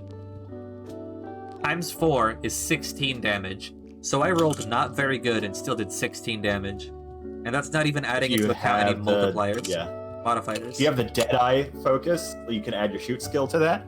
Mm-hmm. You know, you would be adding Dex to it as well. I think the one on the sniper is called the section sign. It's used to reference specific paragraphs. I think you're correct. But that's still some nerd-ass knowledge. God. It's always fun to be reminded that there are people who are way bigger geeks than you'll ever be, even though I am literally having a stream about tabletop. Vega is a much higher order geek than I am, and I think Kevin Crawford has them covered. I got high on my nerd roll, clearly. You must have taken a lore skill or something. Jokes. This is another game, by the way. I haven't gone into specifics, probably because I did so in the server. But this is another game where the game is free, but you can pay... Is it still $20 for cities? Oh, I have no idea. Let me see. Let's find out. Cities Without Number Deluxe. I can go into detail about what the Cities Without Number Deluxe version contains. It's mostly magic. Oh, it's $25, so the price has gone up a little bit. But still, $25. I was talking earlier about how to get the complete D&D experience out of the box. You need $150. Yeah. Let's see. Cities And unfortunately, Deluxe. I have all those books. Vega, no! What do you expect? I'm a nerd. Vega. I'm a tabletop nerd. Vega suffered, so the rest of us didn't have to. I even have some of the campaign books, like the Tyranny of Dragons books, which I have still never gotten a group past level 6 in that. And it goes to level 15. Just because groups always fall apart being like, this is boring along this long trek along the road north. Like, you spend 2 months on the road. And that's where my campaigns tend to fall apart on that one. How did he do this? Hold on a second. What did he do? How did he compress this? I'm looking at the indexes for the free and the deluxe editions. How did he make extra space? Might have just, made this font smaller. Did he? But anyway. So, this game, out of the box, the game has everything you need to run like a typical Cyberpunk Red, Cyberpunk 2077 game. Or something like that. It's like Cyberpunk Light, where, you're running in the dark, you're a criminal, you're doing jobs for other criminals, you're doing jobs for the megacorps, whoever will pay, It's just a pure... It's not sci-fi, it's cyberpunk, just baseline cyberpunk. And then, if you pay for the deluxe edition, you get rules for product line quirks, like different brands of cyber stuff, and what might be wrong with them and what they might do well. Rules for variant humanity, so you can do Shadowrun stuff with orcs and elves and things like that. Cheap cyber, where if you want cyberware to be really ubiquitous and anyone can go into a store, spend $500 and get a shotgun bolted into their arm, Rules for magic, rules for summoning spirits, which are additional Shadowrun-esque things. And then cyber alienation, which is where you get your cyber psychosis from Cyberpunk. Summoning is actually really cool. Summoning is really cool. I'm read through this book that none of my players went for the summoning route. This is all in cities, yeah, Ghost. We're talking about cities right now. Yeah, the deluxe version has a bunch of magic that makes it more akin to the Shadowrun and the sort of fantasy cyberpunk. Yeah. If you want just tech cyberpunk, the core rules are plenty. Mm-hmm. It doesn't have cyber psychosis. That is in the deluxe rules, though. If you want to have, like, the more cyber is in you, the less human you are. For 5 eddies, you two can install a rocket-propelled PP. It's true.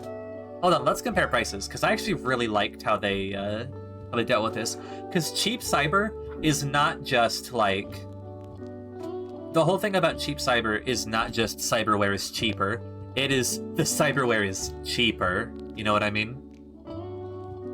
So, if I go over to cyberware, does this have the tables? Examples of cyberware? Okay, so look. So much of it. Glides. There's so much cyberware. It's awesome. Assisted glide system. You can glide from launch points. Banshee module. Mimic voices and stun enemies. Head cyberware. A cranial jack. For, like, if you want to be like a rigger type or a decker, you'd have that. The Skull Citadel. Armor the brain against harm. That's a really funny name for it. Dermal armor. They have something akin to, where is it? Isn't it Nerve? Nerve cyberware? Yeah, Nerve cyberware. Do they have it here? Enhanced reflexes. This is like wired reflexes from Shadowrun, which is one of my favorite abilities in all of tabletop, actually. Despite not really liking the Shadowrun game, I fucking love wired reflexes. You know what it does, I should Mega? tell you. Oh yeah, I know exactly what it does because one of my players has enhanced reflexes at level 1. Let's go. Because they're playing a Graced, and Grace gives you some cyberware-like abilities without needing to take cyberware. They're basically a magical class. Mm-hmm. So he also has the alert focus at level 2. So he basically gets to go first every round and also get multiple actions when going first every round. So he is all about the alpha strike. Basically runs up to a dude, gives him like 2 or 3 attacks, and calls it a day. It's so fucking cool. But you look at the prices here, right? Expensive stuff. You know, 100,000 for base level enhanced reflexes, which is pretty good, honestly. Where was the other one? Limb cyberware was up here. Body blades, cyber limb, a limb gun. You put a gun into your limb, it's 30k. Let me open up cheap cyber. This is where if you want, like, ubiquitous stuff, it's like, if you want every gang member you come across, every squatter in the muck to potentially have some kind of chrome, then you add on cheap cyber, and you can get, where was it? A ballistic arm, a shotgun or heavy pistol implanted in your arm, and it's $1,500, as opposed to the limb gun, which is 30k. And that's because it is literally just, like, grafted into your arm. It's just a really shoddily made, basic, like, your arm is now a shotgun. You know? Works as a limb gun, but the weapon can't be replaced and can carry only its own integral magazine of ammunition. It's super cool. Also worth noting that since we are bringing up cyberware and cheap cyber, one of the edges that you can pick during character creation is called Wired, which lets you start with $200,000 worth of cyberware. Let's go. Just start with it. And in addition, if you do secondhand cyber, the cost is cut in half, and you can even do that with a Wired. So you can get effectively $400,000 worth of cyberware if you're willing to take a bunch of, like, flaws on your stuff. Which is kind of how it works in Shadowrun too. So this is really, if you've ever played Shadowrun, I can be Atom Smasher. I don't think you can get quite that chromed up. Not quite that chromed up, not at level 1, but you can be a pretty good approximation of it if that was your character concept. Actually, I think Borgs are a little underutilized in Cyberpunk, and I get that, like, the point is people that are becoming more machine-like, and obviously Atom Smasher is, like, the final form.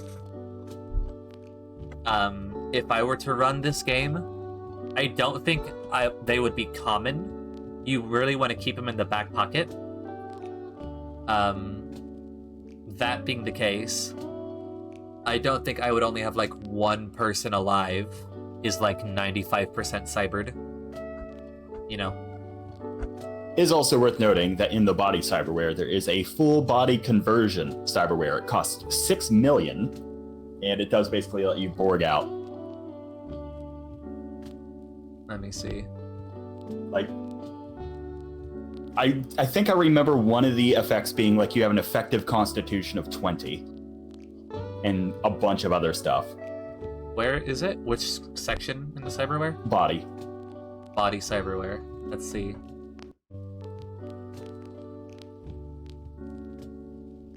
Full body conversion, 6 million. Become a full body cyborg, yeah. Where is that? Where is that? The user's brain and central nervous system were transplanted into a cutting-edge synthetic shell at a cost and difficulty as if the cyber took 4 system strain. Once converted, the subject has an effective con of 20 for system strain, but cannot be healed by conventional first aid or medical drugs, requiring 10 minutes of repair work with a toolkit to repair any amount of damage, and 250 worth of parts for each hit point to be restored. God. It would be silly, but I think it would be very Atom Smasher-like if you attached, like, an anti-tank gun to, like, the shoulder of a cyborg. He's more machine now than man. Exactly, Moose. Yeah, that last sentence there, the Borgs do not take major injuries and gain a +6 bonus to their trauma target that stacks with existing bonuses. So they become virtually impossible to crit. That's so cool.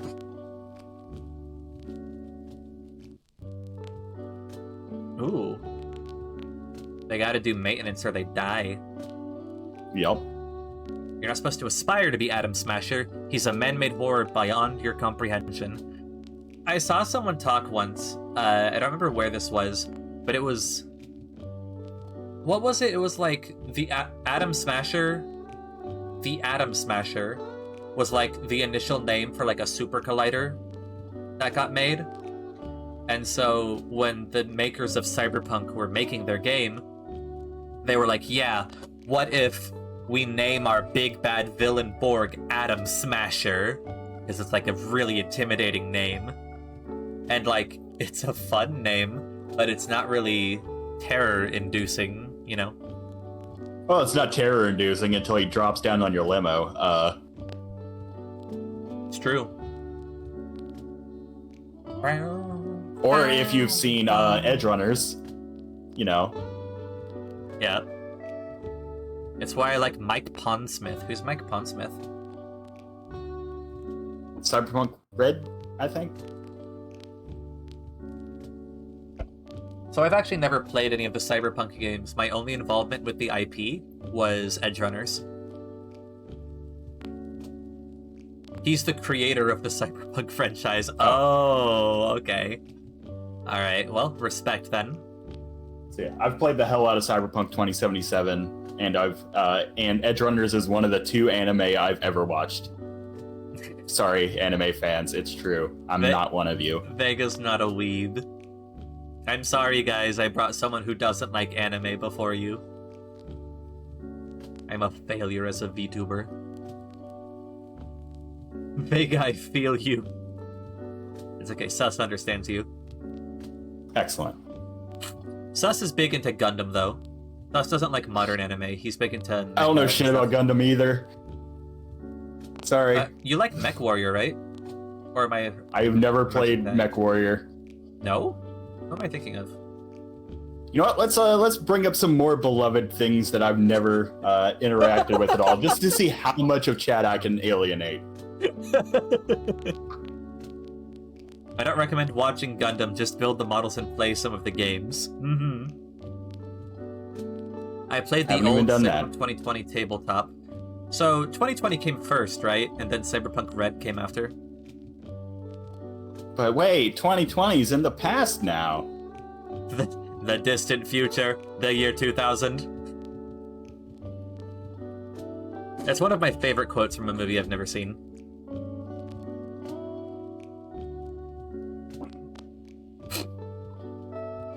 The idea is Adam was born a psychopath, so he technically can't associate with humanity, so he can't suffer from cyberpsychosis, and the only person who can stand up to him is Morgan Blackhand.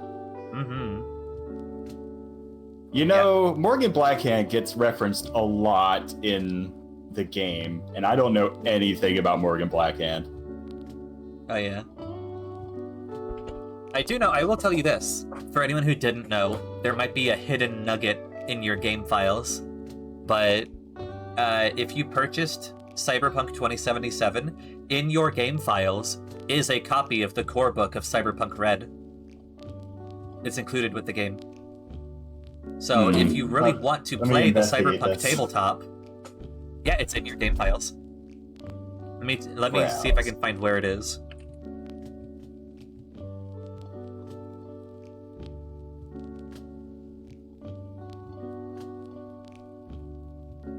Yeah, I'm not going to go hunting through every folder. I'm going to wait for you to tell me where it is. Or is it Cyberpunk 2020? Let me see. It's inside bonus content. Go to the game folder and then go into bonus content and then source book. I don't have a bonus content folder. Oof.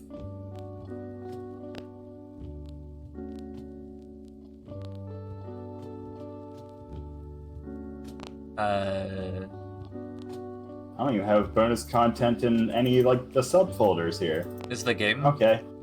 That's unfortunate. Well, womp womp. Womp womp. Excuse me. Yeah, here, let me send this to you. To prove I'm not joshing you, even though you know I would never. I mean, you've joshed me before. I would not. I have been on the receiving side of a joshing a time or two. I have never joshed anyone in any capacity. I feel like you're joshing me right now. I am not. There's no joshing happening. This is a josh-free zone. Joshant, in fact. If you say so. Feels. Thank you for the posture check in the drink. What were we talking about? Cities Without Number. Cities Without Number is super fucking cool. If you've wanted to play Shadowrun, but either it's too expensive or you understand that the rulebook is shit, or if you watched Edge Runners and you wanted to play a cyberpunky game, or if you played Cyberpunk 2077 and you wanted to play a cyberpunky game, this game is literally free, and it's very simple.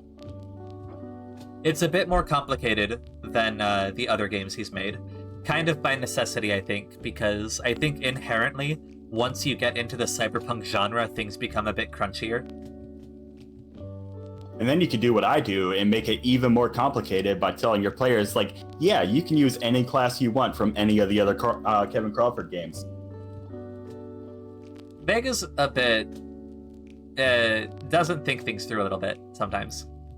Vega... You've used Worlds Without Number and Godbound, right? Yeah. I have a actively going campaign, which is about to hit level 9, where my Worlds Without Number players are both heroic and have Godbound powers. So, yeah. So a lot going on. Not things to do if you're new to tabletop. Correct. The lore of Cyberpunk is too much to go into via text, please understand. You're fine, we don't need to lore dump Cyberpunk. This is still nominally a tabletop stream. Speaking of my Worlds Without Number campaign, it's going on its 2-year anniversary soon. Let's go! I don't remember anything about what anniversaries we have for Godbound. It'll be in Discord somewhere, I'm sure. Possibly, yeah. Also, there was the big chunk of time that we put that on hiatus. Well, sure. Necessarily. You know, there were other games to play. We went a little bit Stars Without Number-y on it. Ba-ba-doo, ba-ba-doo, ba-ba-doo, ba-ba-doo. And you wouldn't believe during that Stars Without Number campaign, Etta shot my character in the head, didn't even give me a save, just be like, oh, sorry, you're dead now. I'm like, what's up with that? Yeah, that was the plan! That was the plan. That was the Yes. plan. Don't you omit crucial information.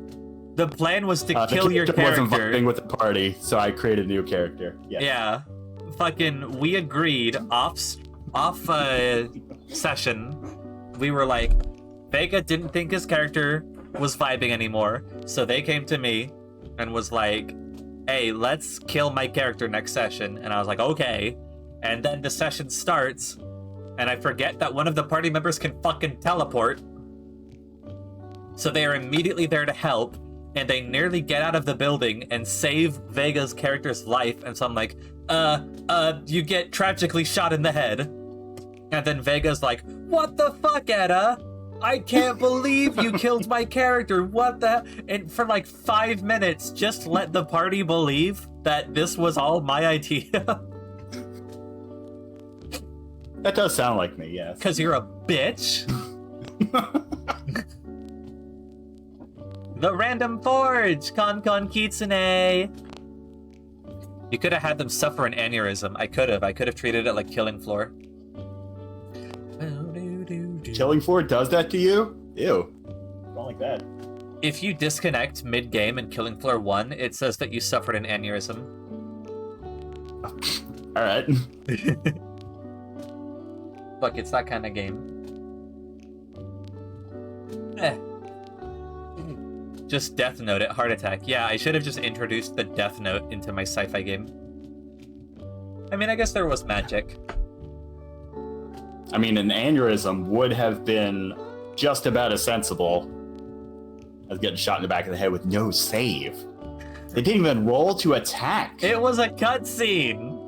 It was basically a cutscene. Okay. Not even... You couldn't even call it an execution attack and give him a skill roll for it. No, because he might have missed, and I needed him to not miss. Listen, all of this is to say that Vega likes trolling me. We do a little bit of trolling here. We do a little bit of trolling. Unlike me, there's no joshing here, but Vega trolls. Get told a joke so bad you died. Vega, tell me a bad joke. Oh, you can't put me on the spot like that. The jokes have to be organic. Do they? I see. Okay. Well, we'll let you think on it a bit. Maybe you can surprise me one later. I mean, I had to resist the initial urge to be like, tell me a bad joke, and just go like, ha, it's me. Hey, that's pretty good. Oh no, I dropped my page. Okay. Although if Sulfur's listening, she's gonna come and smack me for saying that I'm a bad joke. God, imagine if we had surprise appearance from Sulfur! Sulfur, hi! I happen to know that she was listening in because she sent me a DM replying to a something that I said. Sulfur, I love you! Sulfur is the other person that's responsible for me streaming. So, both of them are here. Without Vega and Sulfur, Etta would not be a thing. I've been lurking, you nerd. Well, I don't check the lurker list because I'm polite. I mind my manners. Thank you for lurking. It's nice to see you. I love you. Sulfur doesn't do tabletop stuff, though. I've tried so hard. Yeah. Sulfur does other things that are neat. It's true. Okay. What else can we talk about? Let's see. I mean, if you're familiar with Cyberpunk, what are things that you would want to do in this game? Let's go into the hacking even. The hacking, I have to reread it a couple of times because whenever I get super mechanically dense, my brain kind of turns to static a little bit. But So the hacking is interesting because the entire system is built around the assumption that networks are small. Like, there is no internet, for instance. Like, that was one of the things that threw my players at first. Just, the world is disconnected, as you could see right there. The world is not networked. In my cities, game, I flavored that as there being network shadows because I really love the concept of shadows from Codex of the Black Sun. Network Yeah, I shadows. use it in ever. Yeah. That's so cool. So, exactly. Like, a lot of their principles are just go into networks, sow misinformation, or just shut down random components on the network. I mean, that's a little bit, not exactly, but it's a little bit like how it is in Shadowrun, right? Because in Shadowrun, there was a global internet, and it got, like, brought down, and now there are teams of people that, like, delve into the depths of the internet to try and find information or corporate secrets, and there are, like, booby traps in the internet. It's literally like dungeon delving. People die all the time trying to find things in the internet. You know? I guess that's similar to like in at least the cyberpunk game of the hackers that go into cyberspace with all the AI beyond the black wall and all that. Is that how it works in cyberpunk? In the game, at least, yeah.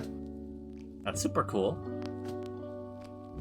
I mean, of course, in cyberpunk, you can just literally get brain fried of, just any other hacker deciding to brain fry you. Daily life, many people use cellular phones as a concession to modern player sensibilities. Which I flavored as being peer-to-peer, so it's not creating a large network. Mm-hmm. So, like, there's apps that are all, like, they run all locally. They don't go to, like, some sort of, like, app server or anything. But... To go back to Stars Without Number for a second, a lot of the times it's the same in Stars Without Number, where across all of the games I've ever run in that, the common theme is people being like, they need information on a planet, and they're like, oh, can we just Google it? Can we just, like, look on the internet about this planet? And it's like, most of the time, no. There's not going to be a planetary network that just has easily accessible information about all of these different planets most of the time. Whereas I go on the other side of it, so I say, yes, you can Google it, but your ship's database is only going to have very high-level information. So it's going to have, like, all the orbital statistics of the planet and, like, what sort of atmosphere it has and those sort of things. It's not going to get into, like, it likely won't even have much information regarding the government of the planet. I mean, that's the same as if you just had, like, a bunch of stored scout reports, right? Yeah, basically. Mm-hmm. Scout reports get a little bit more involved, at least as far as, like, the thing that you can buy. But, yeah. Yeah.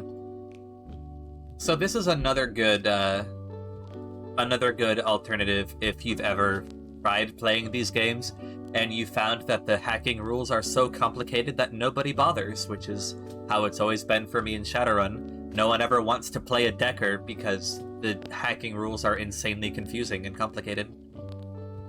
And these ones aren't so much. Like, No. It basically works as, like, if you have the deluxe version of Cities Without Numbers, you'll find that hackers and mages work almost identically.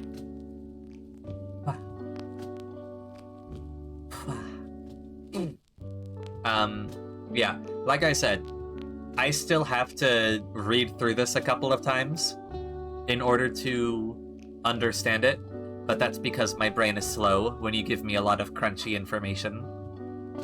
But the fact that I can understand it at all puts it leagues ahead of Shadowrun. I don't know how hacking works in Cyberpunk.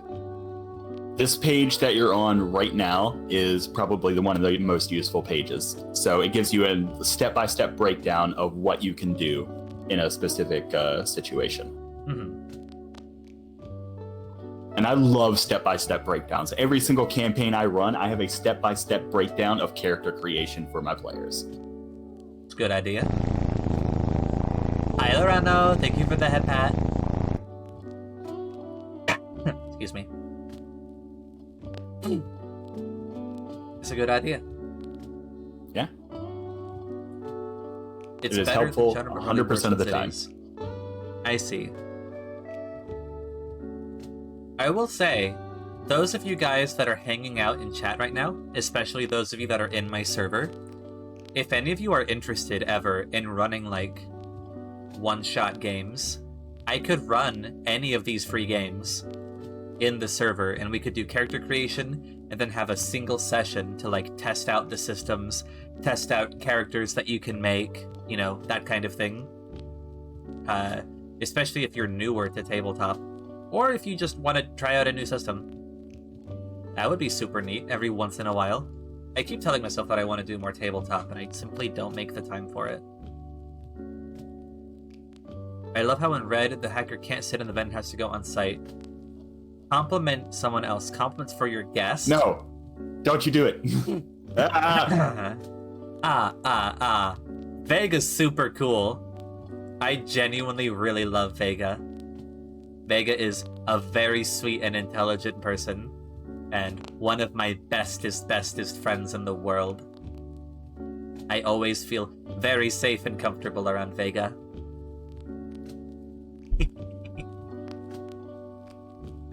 Love you, Vega. Why would you do this to me? Sulfur redeemed it. Yeah, but Yeah. Okay. Yeah. You know what? I can run a poll because I have the power to do that.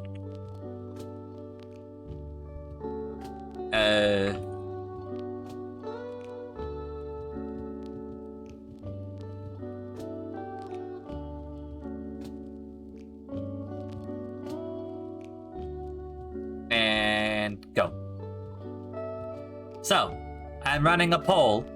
If people in the server, anyone who's in chat right now can vote. I think I said it's that you can have multiple votes. I don't see why anyone would put no in this case, because like the options are yes, I would like this, or no, I wouldn't like this, but there isn't an option for like if you choose a no, it's not like a nobody gets to have any fun because I wouldn't like it sort of thing. It's right? more like, would you be interested in participating?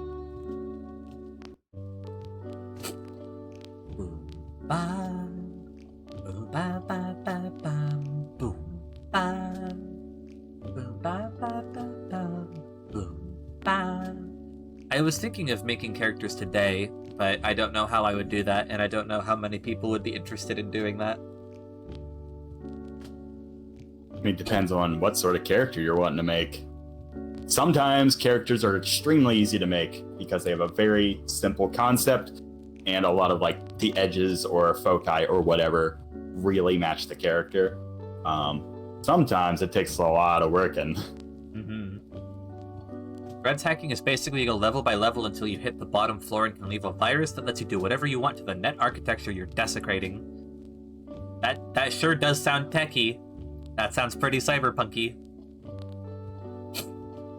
it's sort of similar for cities, except you're going node to node, and sometimes nodes like operate on a tree structure rather than a level structure.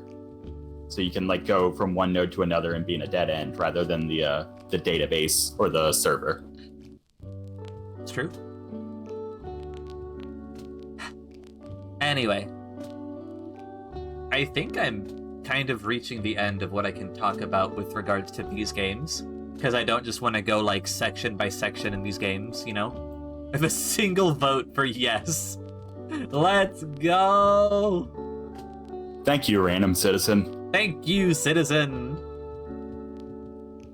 That being said, I think I've put basically everyone to sleep with my table talk. So... Hi, Sus! Sus is still awake. So, let's review. We're also doing it in real time, also in cities in real time. This is everyone in chat's opportunity. If you have questions or things you want to see, or things you want explained about the games we've talked about, now is your chance. Because I'll probably be more than happy to explain anything about any Kevin Crawford system, other than Silent Legions, because I don't know anything about it. Did you have Wolves of God? Because I do have it. I've only read through it like once. But it's more recent than Silent Legion. You don't have like Scarlet Heroes or Spears of the Dawn, do you? No, those are way before my time. What do you mean before your time? You played the original Stars Without Number. That was his first game. Yeah. Really? Pretty sure. They came out before I was playing the original Stars Without Number, I think. Dude 6. The meta types from Shadowrun. Are meta types like the races, to put for lack of a better word? Yes. Yeah. In the deluxe version, there are actually a variant humanity. So you have things that basically boil down to elves, dwarves, and orcs and trolls.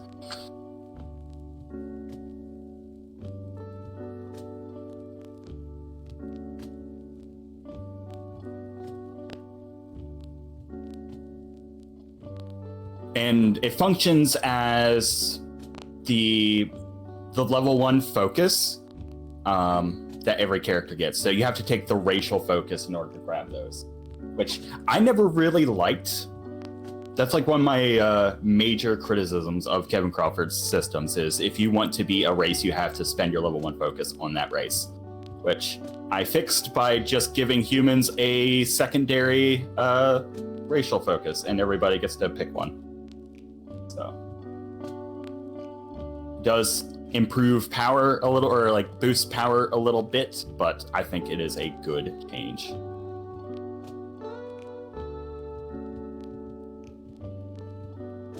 It's over my face. There we go. There you go. How to use a command god to do anything useful against Chode Smasher Ironballs, the god of DBZ? That's a difficult question to answer, and I think that we'll need to make a chart for it. Like, I heard you read that out, and then I was like, I must have had a stroke because that didn't make any sense to me. And then I read it again. I was like, that still doesn't make any sense. Yeah. That's sus. Godbound. Yeah, the word of command. How do you do anything useful? So, command is the word of mind control, basically. Yeah, basically. You could use command miracles to do a lot. I did learn about a week or two ago that command has an ability that you can use as an action, doesn't require any effort whatsoever, and you can just summon a small mob of your loyal followers to you, is provided they're within 10 miles. And what is the name of that effort, power? and you can do an action. What was it? I don't remember. It's very silly. Guard sees him? Yeah, it's called Guards! Seize him! And you can do that every single turn. Until you run out of minions. City full of your followers? Yeah. I think that's the main thing about it, is that it's not like a lot of other summoning powers that create the minions. It is just bringing your minions here. So, if you bring, like, your cultists to help you in a fight, every cultist that dies is actually decreasing the power of your cult. Which is probably why it's cheaper to use than other powers. That is true. But it is funny. It is very funny. Be like, guards! Just every 6 seconds. Guards! Command is definitely something fun and has utility, but your gang squad of mortals is not going to help when shit goes down. So you don't want to bring up your gang squad of mortals against, like, a parasite god. But if you want to make a statement in, like, a court or of law or something, if you're dealing with, like, a king, and you just have 40 dudes show up, you know, just bypass all of their security and surround their own guardsmen, that's pretty good. And every 6 seconds, 40 more dudes show up. Yeah. If you're playing it more conservatively, I have yet to have a party yet that plays Godbound conservatively, but if you play it, like, closer to the level of the mortals, and you're not just throwing lightning and fire around everywhere, a lot of things get a lot more utility. Obviously, if all you care about in your game is punching really strong things in the face, then yeah, words like command or wealth are not going to see as much use. But if your game is not about that, if your game is about more political and more diplomatic avenues, then command has a shit ton of uses.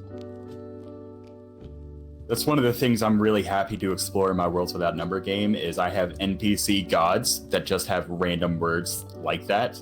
So, like, this one might have command. This turns out their party member that's been, you know, traveling around the world with them. The reason they have limitless wealth is because they're a godbound of wealth. Snoozy, that's a really weird first thing to say. Welcome in, but, please rein in the unhinged thoughts a little bit. Can you kill Goku's followers off with your boys? Of course you can. I mean, is Goku's followers also just mortals? Yeah. Who would follow Goku? Goku's commandments... Goku would have like 5 commandments, and 4 of them would be to eat. And 1 of them would be to ditch your kids. I don't know anything about DBZ, but that's wild. I'm sure that's not true. You don't know anything at all about Dragon Ball Z? Like, nothing? We've established, I've watched 2 animes, and Dragon Ball is not one of them. What's the other one? It was some awful anime. The only reason I watched it is because there was like a goth chick on the cover. Hi, Runa. That's how you get Vega to watch anime. Just put a goth chick on the cover. Yeah. The But it was Church like of Goku would be a 10 or 12 episodes, and I got to the end and was like, oh, I didn't enjoy this. Goth chick wasn't enough. True. I mean, often it is found in the end that goth chicks were not the nirvana they were promised to be. They're pretty good, but will a goth chick on her own truly bring you salvation? I mean, right goth chick. I mean, the right goth chick might. I guess you're right. Hey, just because one goth chick let you down doesn't mean all the goth chicks are gonna let you down. True. Runa, how you doing, Gremlin? You finish up? It is getting pretty late. Vega, when do you need to leave? I imagine you didn't sign up for a multi-hour deal here. I don't need to leave ever. I'm stuck here now. Ever? Don't say that to me. I'll keep the stream going, and I'll go to bed, and you just stay here and talk to chat. I mean, I'll just boot up my own stream if that's gonna happen. Vega, what a nefarious plot to get Vega to stream again. Let's go! I haven't streamed in like 6 months. I know. But hey, there are plans in action because there are things I need to do. I might do a bike stream at some point. Sulfur and I have been geocaching, and we might try to bring that to a stream, which would be dope. Do you see the picture that I sent you earlier? I did see the picture. Yeah. I meant to reply to So it, many but I spiders. forgot. So many spiders. Technically not spiders, though. They are daddy long legs, and they are arachnids, but not spiders. And also, they're harmless, but they still look terrifying. Yeah. I mean, I still wasn't going to stick my hand in there. I very gingerly scooped that cache out of there with, like, a stick and a broken off mirror. Yeah. No, that's the thing, is like, if I see a daddy long leg, I'll leave it alone. It's not gonna do me any harm, but I'm not touching it. Fuck that. And you're not touching, like, 200 or 300 of them, certainly. I lost all the samples right at the end of each mission. That is a tragic tale. I swear bugs are harder than bots in higher difficulties. Yeah, they are. Bugs are way harder than bots. I didn't know that this was a discussion. Like, bugs don't care if you're hiding behind cover. They will come to you. Bots will keep shooting uselessly at the rock you're hiding behind for hours. Bugs will come and find you, and they will come from both sides of the rock, so there's nowhere for you to run. And they will fill your lungs with acid so that you cannot scream. What are we talking about now? Helldivers. Oh, that's why I don't know. Mm-hmm. I am a big, big fan of Helldivers. I was getting swarmed by the chainsaw bots. They are a problem. I sense us leaving the purview of tabletop. Were there any more questions? Recommendations that we are seeking, perhaps? I find it difficult to recommend anything other than the Kevin Crawford games lately. So, I have a decent-sized library of games, and I have a bunch of games that Kevin Crawford actually brings up in his books, typically with regards to spellcasting. Because there's the age-old question of, like, if I want to make my own magic traditions, where do I get the spells from? And he talks about Labyrinth Lord, Swords and Wizardry, Sharp Swords and Sinister Spells. These are all, like, Lamentations of the Flame Princess. These are all very D&D-esque games. Most of them are free. And they have spell lists. I found that for most of these games, the spell lists are kind of identical. It's all like, this is Fireball, this is Open That Door, this is Featherfall, you know? That's OSR for you. That's OSR. But despite that, there still might be some value in checking out these other games as well. I have a decent collection on my PC. Excuse me. I like Shadowrun's casting system because I know it's cancelled out by the fact grenade launchers exist. What do you mean by that? What about the casting system? I like the casting system because it allows you to summon Thor, the god of lightning, in exchange for you fucking exploding from the strain.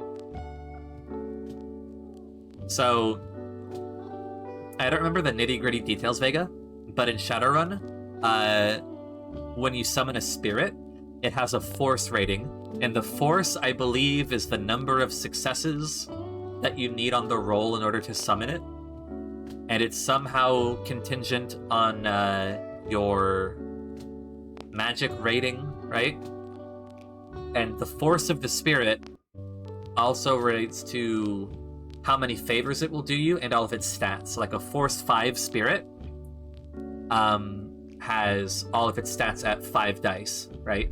I think 4 or 5 is like baseline for any given thing. But you can, at least you could in earlier editions, summon spirits way above your pay grade.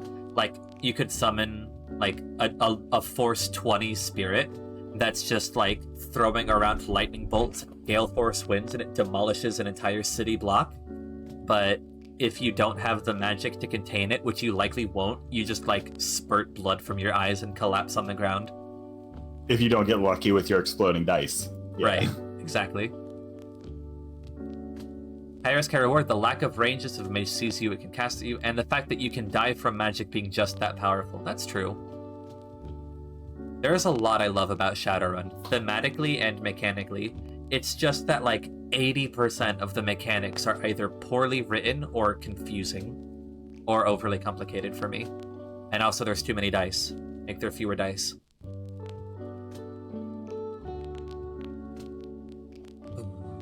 Yeah, so mages in cities actually have a similar sort of... most of their range is vision range. Mm-hmm. So it's just all of their spells are like pick a visible target. In Shadowrun, a lot of mages have the ability to astrally project. Without a specific skill, you can't perceive a whole lot in astral space, but you can use it to like track down other mages and source of magical power. Like 5e, its casting is better than martials in every way if you break the system hard enough. You don't even have to try for casters to be better than martials.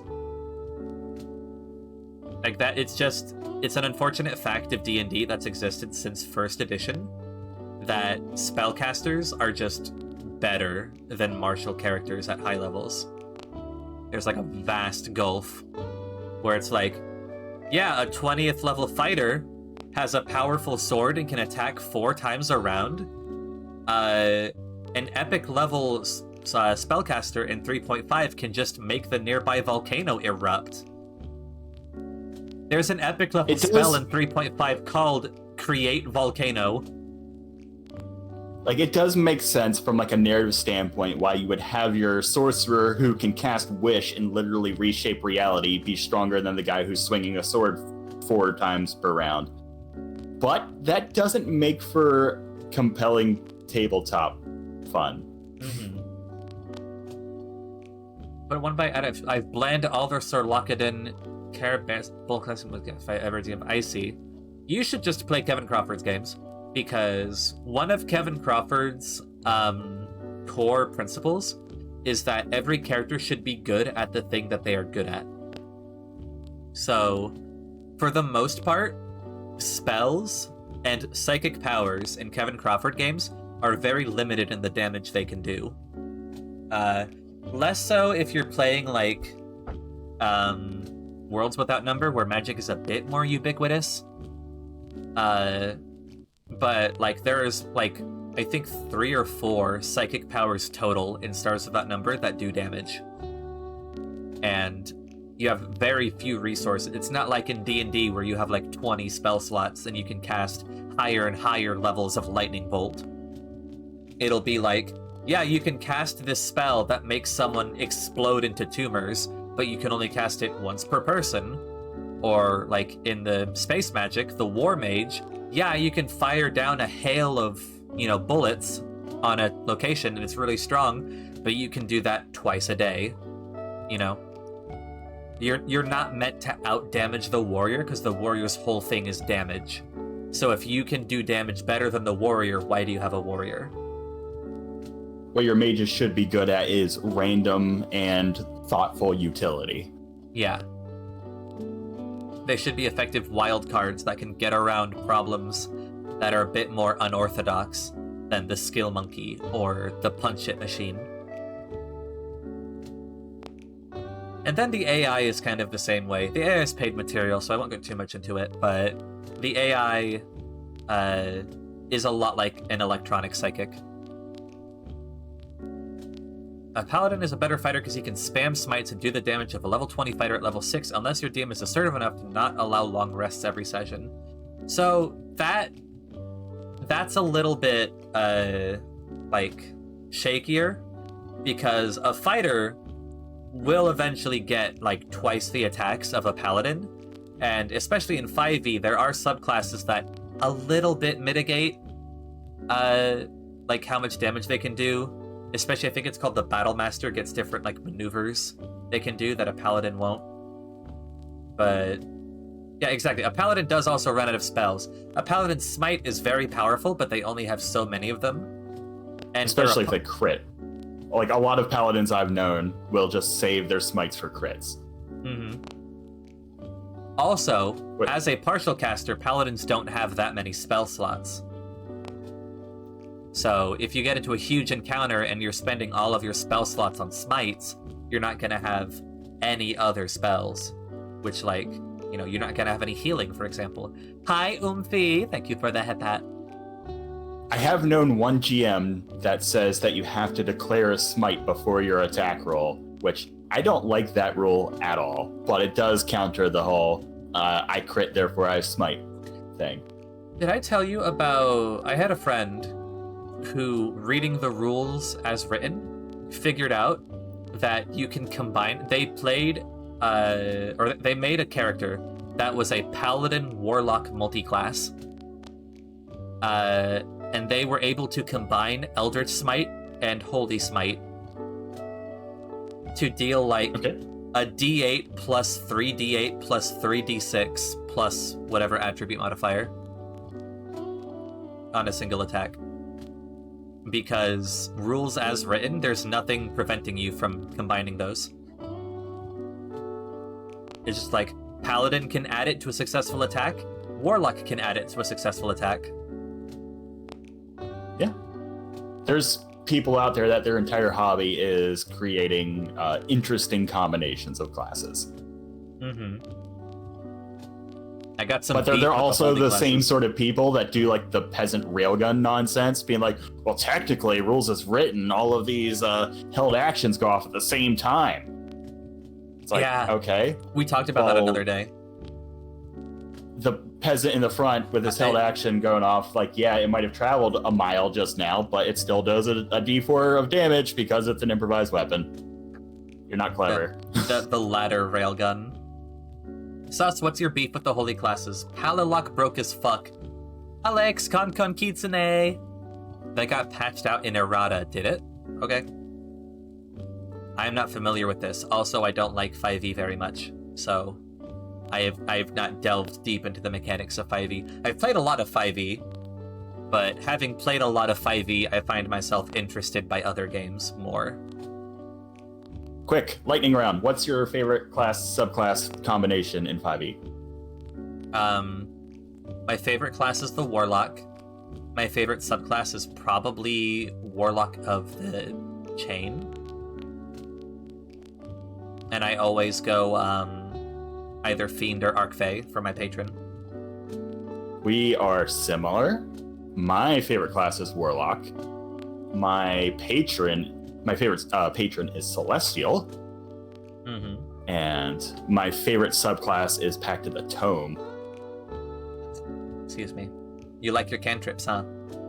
I do. I love cantrips so much. The distinction between Like, I know Warlock gets a lot of people like to meme on the Warlock being like, "Oh, Eldritch Blast!" But, like, Eldritch Blast is so good. It's so good. I think that's the problem, though. I think that's the reason people don't like Warlock, is because if you don't take Eldritch Blast, you're just gimping yourself. But it's like a fighter's basic attack is the thing. They are just a ranged magical fighter. So here's the thing: if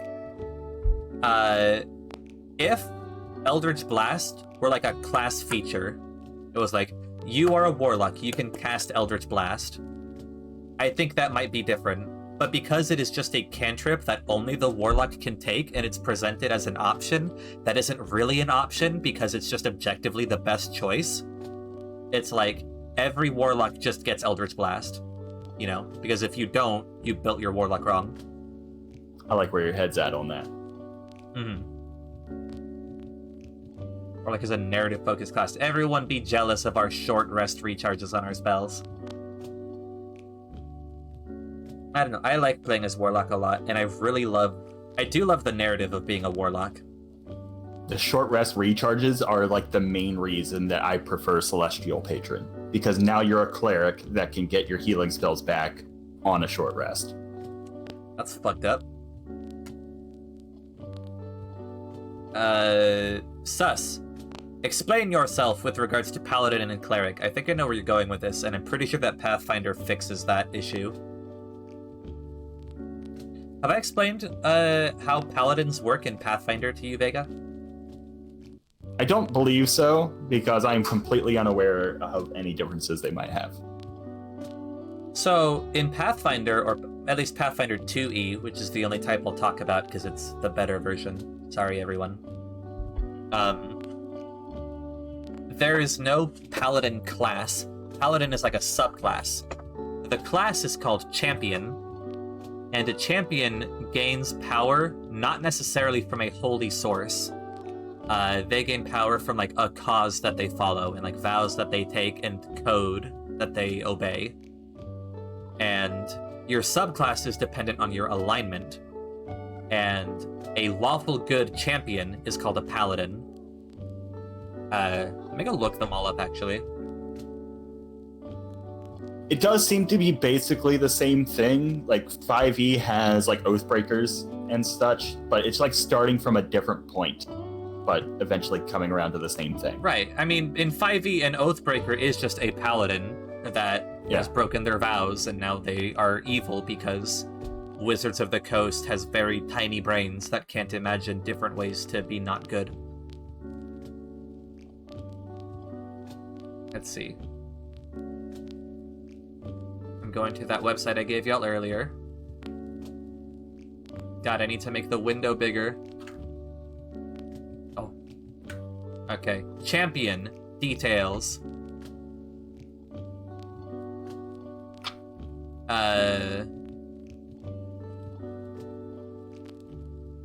Yeah. Cleric and Paladin holy power are the same thing, and then it's just a pair of holy blokes in armor that go bonk. Paladin but without a code because Grey Paladins aren't a thing. Paladins get their power from swearing an oath, clerics get their power from a deity or such. Yeah. It's not very clear, but yeah, a paladin has a specific code they follow. So I think it's the best way I can think of to distinctify them is that clerics get power directly from the worship of their deity, and paladins abide by certain rules and restrictions of behavior that the deity favors. and because of that are bestowed power. I think know that the that's issue still... here is that they still end up at basically the same place. Right. Like, the origins aren't really all that important when you still have basically, oh, now we have two heavily armored fighters. One has slightly better spellcasting than the other. Mm-hmm. Yeah, it's not super clear. I don't really know why paladins can smite and clerics can't. But, you know. Someone knows, I'm sure. Okay, causes. So I'm looking at the Pathfinder one now. Champions. They follow a code, a deity, you know, some kind of idea like that. Lawful good is a paladin. And as a paladin, you get Retributive Strike as a reaction. The neutral good champion is called a Redeemer. The chaotic good champion is called a Liberator. The lawful evil champion is called a Tyrant. The neutral evil champion is called a Desecrator. And the chaotic evil champion is an anti-paladin. And basically, what each one does, these are like the subclasses of Pathfinder, they give you a couple of passives and a specific ability. I feel like they missed an opportunity with the anti-paladin being like the chaotic evil one, because everyone else gets a really cool name, and they're like, this one, you're just the opposite of lawful good. I mean, makes sense. I mean, it does, but it feels bad. Other ones feel like they get like other descriptors to define their class, and this one just like, you're not lawful good, and you need to understand that.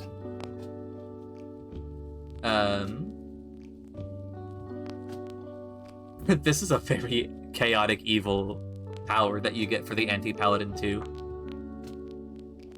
Some clerics get smite. I didn't know that. I think all clerics should get smite. Yeah, I really like Pathfinder 2e. I think it's cool. And I know I've gone on before, probably not on stream, but I've talked a lot about the Thaumaturge before. I think Vega's gotten the Thaumaturge gush. A time or two. You what? A time or two. Uh-huh. So, the simplest way I can put it is that a Thaumaturge is kind of like The Witcher if you don't have, like, your potions that make you strong, or whatever the fuck Garrick does. Is it Garrick? Geralt. I think you might have angered a lot of nerds. I didn't like The Witcher. I thought the games played like ass, but that's me. I really enjoyed the Witcher games. Jerry! Right! Jerry, the main character of The Witcher. Gerald of Rivera. Yeah. And to answer your question, it was a combination of potions in the moment plus potions forever ago that gave them superpowers. I see. Yeah, the thing about the Thaumaturge is they do not have any superpowers at all. I actually liked the series, but I don't know about the games. I see. I never saw the series, but it was probably good. If it was made with heart, I bet it was nice. I haven't seen the series, actually. I've only played the games. Did you like the games? Yeah. I did start with The Witcher 2. And I went back to play the first Witcher, and I didn't enjoy that one as much because it was obviously the first Witcher game, and they had a lot of ironing out to do. Mm-hmm. I honestly think The Witcher 2 was probably the best game, even though how big The Witcher 3 was. Witcher 1 is awful, 2 is alright. I think they were both terrible. How long did I play The Witcher 2? Hold on, let me see. The Witcher 2 turned me off immediately. I have it here. Hold on. I played... It doesn't even show my playtime for The Witcher 1. I played The Witcher 2 for 97 minutes. And I hated it. I was turned off immediately in The Witcher 2 when the game starts and like 5 minutes in, it's like, oh, you need to craft a potion. Here's how you craft a potion. And it took me through like 4 or 5 sub-menus to craft a basic healing potion or something. And I saw my life flash before my eyes. I saw a vision of precognitive clarity of just that same exact thing that I would have to do for like 40 hours of gameplay. And I was like, not really. I value my time more than this. There is a build that you can specialize in potions with. But if you don't want to, as Rena says, you don't need to craft another potion for the entire rest of the game. Well, then maybe they shouldn't have front-loaded the potions in their terrible menus, making it seem like that would be a main part of the gameplay. If you're playing on a higher difficulty, they become a little bit more necessary. But yeah, if you're playing on a low difficulty, you could just destroy the entire game with just melee attacks. And then The Witcher 1, that wasn't very good. The combat was insanely clunky, and I put it down like during the first fight it put me in. So throughout the entire series, I have 160 hours of playtime. I see. A bit over half of that was Witcher 3. Mm-hmm. Just because of how big that game is. I'll never get an Elric of Melnibone game. What is that? Witcher completely passed me by as did Mass Effect. I did like Mass Effect. I've played Mass Effect 1 and 2. I tried to start playing Mass Effect again recently with the Legendary Edition. But then I got a little bit into it and be like, I'm not feeling this right now. So I'll go back to it again at some point. Vega made me get a fucking... What is it? Is it Origin? Whatever fucking third-party software shit to play the Legendary Edition. Did I do that? You did do that. Because I was like, I told you in my early streaming days, I was like, I'm gonna stream Mass Effect. And you were like, are you gonna play the revamped Legendary Edition? And I was like, I don't know if I want to, because I have Mass Effect 1 and 2, the originals. And you were like, yeah, but the Legendary Edition has all 3 of them and like something improvements. And I was like, okay. And then I purchased the thing, and then it made me make a third-party account to play them. I'm surprised you didn't have an Origin account already. Why does that surprise you? Because things like Dragon Age Origins required it, and a number of other games. Not on Steam. Yeah, the EA app now. I didn't need one to play Dragon Age on my Steam account. Oh, well. Witcher is about a monster hunter dubbed the White Wolf who takes funny magic potion to bulk up. Elric is an older story about a monster hunter dubbed the White Wolf who takes funny magic... I see. I see. Also, I last played the Witcher games in 2017. I see. I liked Mass Effect 1. I did not realize it was that long ago. Mass Effect 1 has aged, for sure. It was still fun. The gameplay was okay. I played Mass Effect 2 a long time ago, and I've never played Mass Effect 3. And I'm sure certain people are going to tell me just don't, but I kind of want to. No, you should. There's a lot of people that were upset about Mass Effect 3's ending, and they have a better ending now after the initial upset, but they have a better ending it's now? worth finishing out the series. I see. Yeah, I'm not really a Mass Effect fan. I like shooty and I like social aspects in games.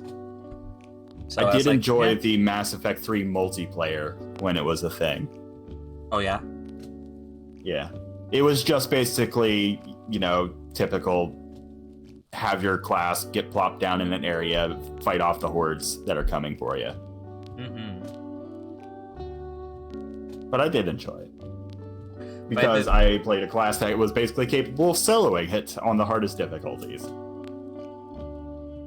The story I always tell every time about Mass Effect is eventually I found a shotgun that fired slugs with pinpoint precision at infinite ranges, and that just became the only weapon I ever used.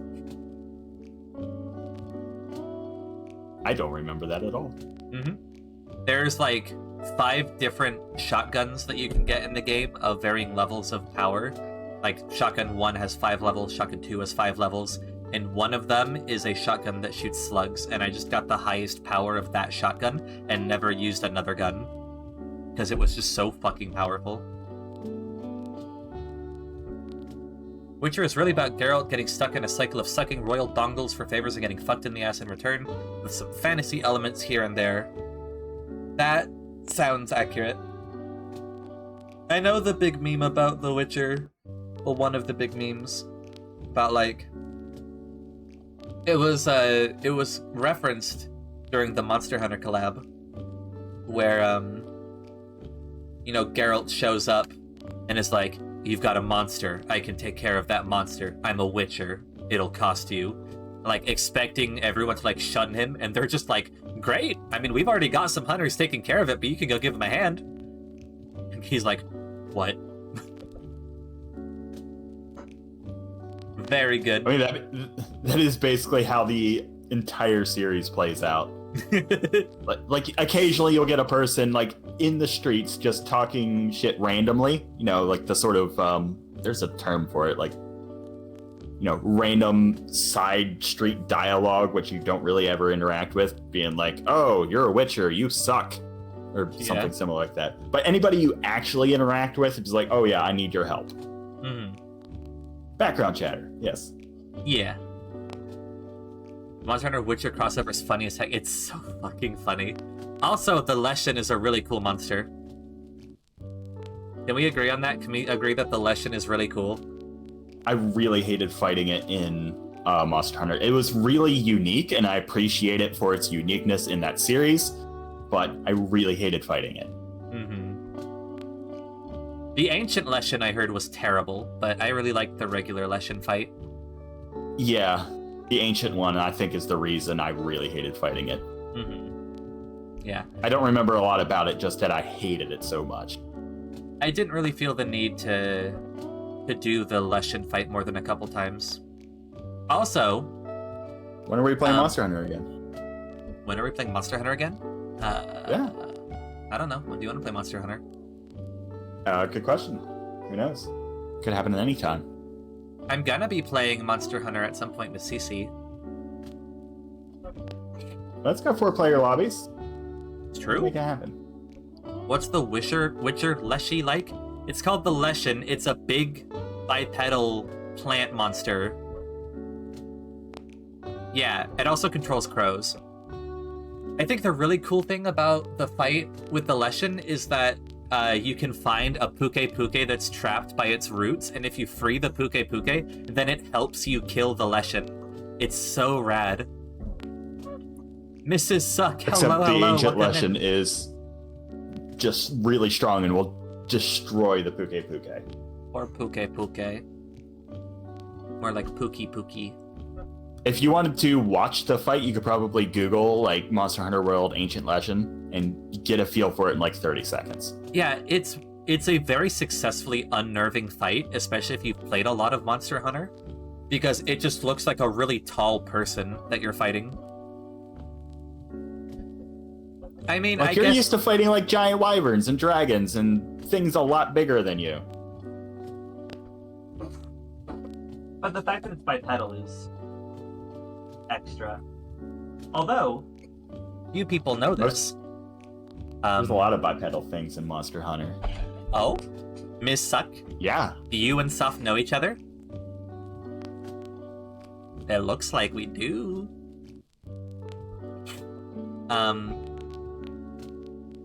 In Monster Hunter 2, there is King Shakalaka, which is a really big tiki man.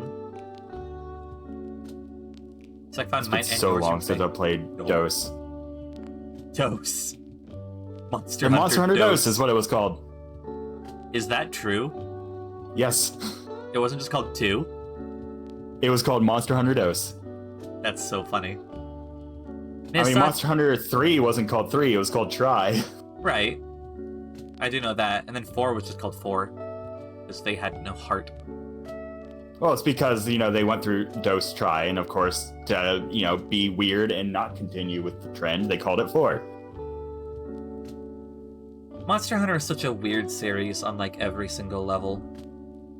It really is. It's like every single thing about Monster Hunter that is not the core gameplay is very inconsistent.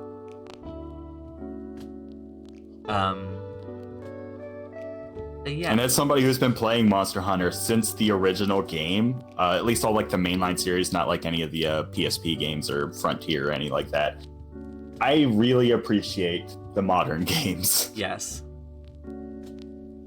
I was saying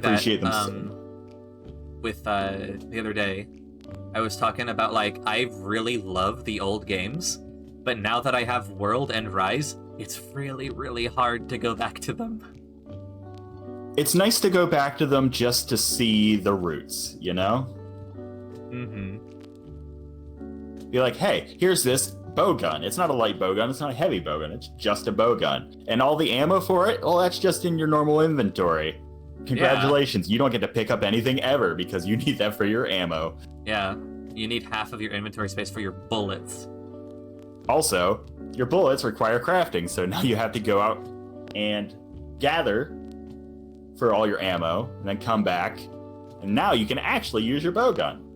It's such a miracle that the first game took off. Because, like, there was no farm, quests cost money to go on, the controls were fucking weird. Like, you controlled, you attacked with the right analog stick. You remember that? Well, vaguely. Yeah. But that's the thing. The first game only took off in Japan. Mm-hmm. Like, they tried to get it to take off in the US, and it just didn't. That's why Monster Hunter Dose did not come out with an English release. No, we didn't get it until Freedom Unite. Monster Hunter Freedom came out on the PSP, and then Monster Hunter Freedom Unite was the second one that came out on PSP. I went and got a English patch for both the original game and Monster Hunter Dose, and that's what I played with on an emulator. Mm-hmm. Yep. Anyway, one day I'll finish Monhun for you. Sus, I would really hate to ask you to start over with me, but I would not mind playing through that with you. We would have to... What system's for you on again? 3DS. So I definitely have that somewhere. I still have my 3DS. I've got For You and Generations. I don't know how it would work, though. I have not yet checked back on Citra since that whole shenaniganry went down. So I don't actually know if all the systems still work on it. I do know that Nintendo shut down the support systems for 3DS and the Wii relatively recently. I think like a month ago. Well, what I'm Maybe talking even less about, than that. What I'm talking about is the guys that were making the Switch emulator got fucking slapped down by Nintendo, and as part of that whole debacle, they were also the ones that made Citra, and they were told to take Citra down as well. Tell me, what is Citra? It is the 3DS emulator. Oh, gotcha. I mean, don't mess with Nintendo. Mm-hmm. You can emulate. Yeah, but that's what I'm saying, is that on an official basis, Citra got taken down, so I don't know how much of it still works. I don't know, how much of it was supported by the people that made it. I would have to see. I'm not tech savvy enough to just intuit how the service being taken down would matter to the emulator. Monster Hunter is a very unpalatable series. I think Monster Hunter is a fantastic series. You should absolutely finish World, Moose. I think World is the best iteration of the Monster Hunter series. And Rise came out, and I don't really enjoy Rise's vibe as much as I enjoy World's vibe. I mean, Rise did a lot of things flavor-wise that I'm not a fan of, but I find that the combat is a lot snappier than World's, which I like. I don't like that they took away my giant feast and replaced it with candy. Yeah, same. I've made it to G rank in 4U. Yeah, Sus made it to like the last leg of 4U. How far did you get in World, Sus?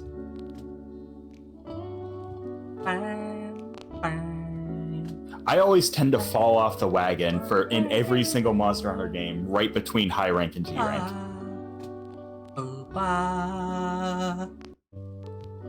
I'm good with candy, but make it massive, please, thanks. It's like, there's nothing wrong with big dongo sticks, but why is every meal dongo? It's like, it's a petty complaint. It's just a difference in, like, flavor. It doesn't really have any impact on the gameplay. They did change things about the gameplay. They added, like, what is it called? The wire bugs? I know a lot of people didn't like the wire bugs. I think they're neat. I do enjoy the wire bugs. Yeah. Look. I think... How dare this... Runa, you don't understand. It's about the principle of the matter. You don't get it. The horrendous siege battle with Old Man Godzilla. Oh, so you're like halfway through low rank, yeah? What was I gonna say? Monster Hunter is a very old series. And at this point, I think they've earned the right to change things about it. And if people don't like what they've changed, that's fine. You know, the old games still exist. You can go and play them. I do appreciate their willingness to experiment with new games, like with the change in vibe and like adding dogs to Rise. The dogs are so good. We needed dogs. I've needed dogs my whole life. We just need a Monster Hunter World to have dogs. Yeah. They kind of do. They have like the precursor to dogs with the little companions that you can ride around. Like Dragon Dogma 2's cooking scene. I haven't played Dragon Dogma 2. Oh no, but I do know the scene you're talking about. The one that's literally just stock footage of a steak being sizzled on a skillet. Have you seen that, Veka? I have not seen anything of Dragon Dogma 2 because I'm waiting for it to go on sale so I can play it for myself. Okay. When you cook food in Dragon's Dogma 2, it just plays a stock video of an actual, like, fucking chunk of beef being sizzled on a skillet. That seems so out of left field, given everything that I have actually seen about Dragon's Dogma 2. It's so fucking funny. I couldn't believe my eyes. Sus, thank you for the chocolate. Eddie, what if Monster Hunter RPG? I would play that. I tried making that at one point. Yeah, you did show me Dragon's Crown cooking. Absolutely. Huh. On the subject of changing things. Things need to change. Here's why I say that. You know, liking how your series is and not wanting it to change because you like how it is now is valid. But if we neglect the possibility of change, that's how we end up with 20 identical Call of Duties. The series will completely stagnate and be stuck in the times and continue making all the same mistakes if you don't experiment with it and try to make it better. Sometimes you just need underwater combat to realize that you don't need underwater combat. Yeah, I'm glad that they figured that out in the third installment so that we didn't have to put up with it in World or something.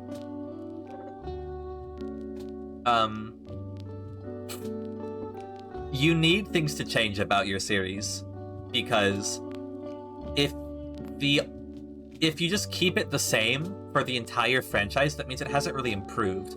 You're just getting more of the same thing, which isn't bad. If you really like this thing, then getting more of that thing is good.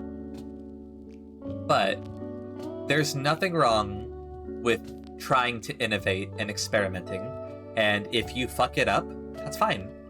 You know? Let mistakes be made. Let your franchise have a bad installment, or just an installment that feels weird and wonky. You know, let people try new things out, because that is how you find new avenues to great things. You know, if it stays at like a 7 the whole time, it will never become a 10. And it can only become a 10 if you change things. Know what I mean? I feel like old Monster Hunters would make the perfect FIFA fan. Yeah. There is one mechanic of old Monster Hunters that I would really love for them to bring back, and that is Palico as a main character. I forget what it was called. I don't know that we can call that old Monster Hunter, because it is technically... So you're talking about the one from Generations X, which came out like around the same time as World. It's called Prowler mode. Yes, Prowler. It was before World, because it was the one that I played before World. I'm pretty sure it was introduced in Generations X, and I thought that came out after World. It was just Generations, actually. Because I didn't play Generations X. You're talking about the one on 3DS? Yeah.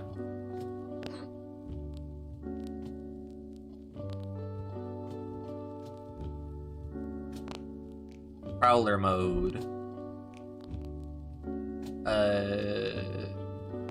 What I didn't enjoy about it is that you needed a very specific build to actually compete with actual hunters.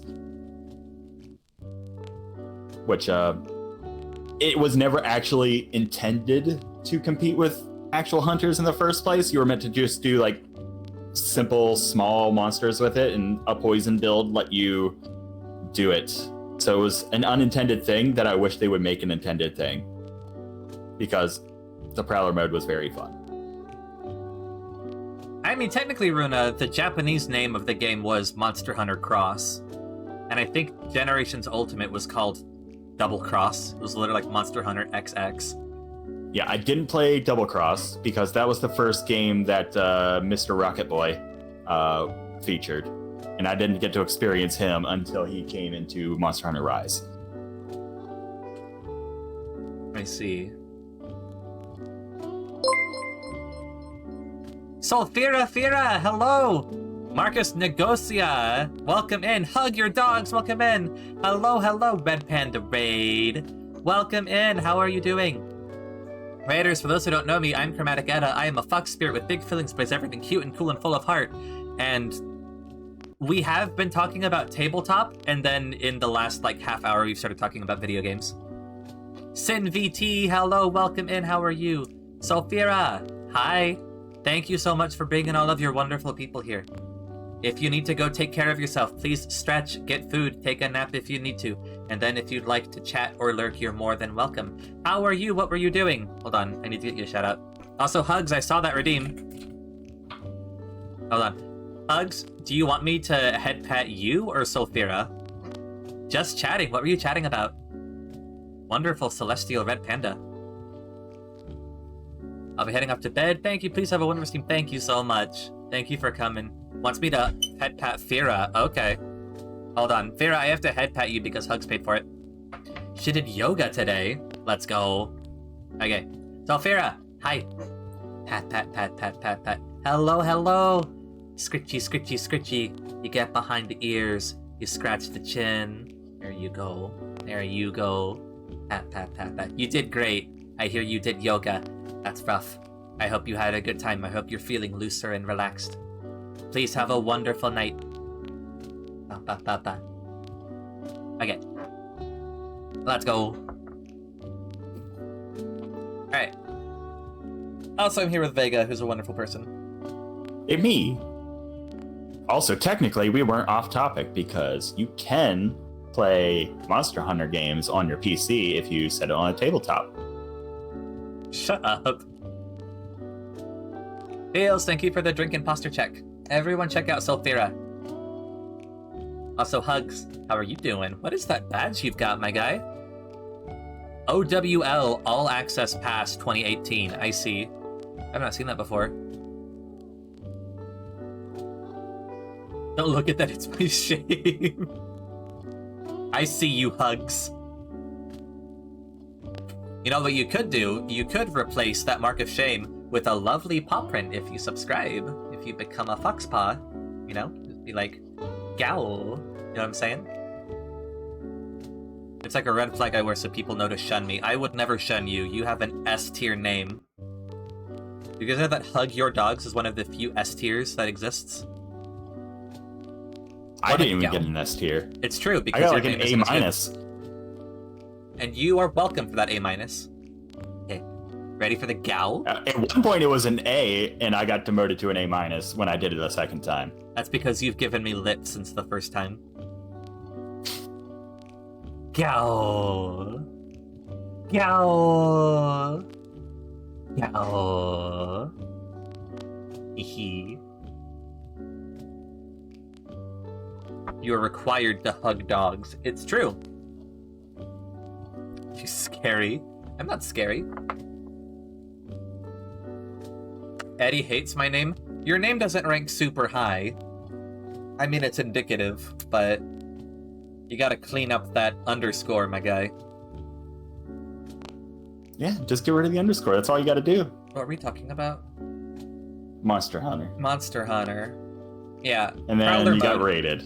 So, yeah, Generations was the one that introduced Prowler mode.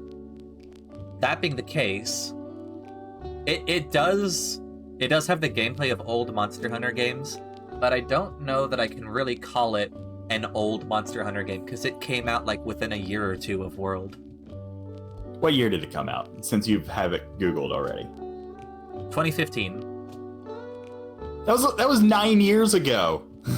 Yeah? When did World come out? Wasn't it 2018? I do not remember. Last played 2021, so probably. Yeah, 2018. So 3 years later. When did Generations X come out? It's Ultimate, because I know Runa will snap at me. Generations Ultimate was released 2017.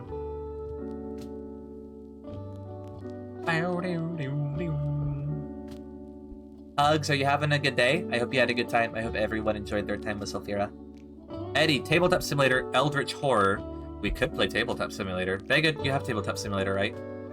I do. I don't enjoy it. You don't enjoy Tabletop Simulator? I don't enjoy it. What is your issue with Tabletop Simulator? I think every time I've used it, I've tried to do it in VR, and the VR stuff just sucks. So don't use it with VR. Like, I always find myself, like, looking down on the tabletop as I'm standing there, and then the weight of the headset just makes my neck hurt, and like, wow, this is clearly indicative of Tabletop Simulator as a whole, and I will judge it as such. Oh, so you hate it for no good reason at all. Exactly. See, this is what I put up with. These are what my loved ones are like. Do you see why I am the way I am? Hi, Scorf! C. Bam. Monster Hunter Ultimate Zenkai Tenkaichi Budokai. Exactly. Consider the list I of don't know what every any of those Super words Robot mean. Wars game. It's a fucking, I don't know, Zenkai. Zenkai's something about Dragon Ball Z. He's basically making a Dragon Ball Z joke. Gotcha. Scorf, how are you? Tabletop sim for Munchkin? We could play Munchkin. Yeah, so basically Vega doesn't do not like... know how to play Munchkin. Vega doesn't like Tabletop Simulator because Vega is terrible. True. But we have established I enjoy tabletop games and Monster Hunter. It's true. Which barely I just redeems hate you. everything else. Yeah. Well, you like programming. Oh, shit. I mean, kinda.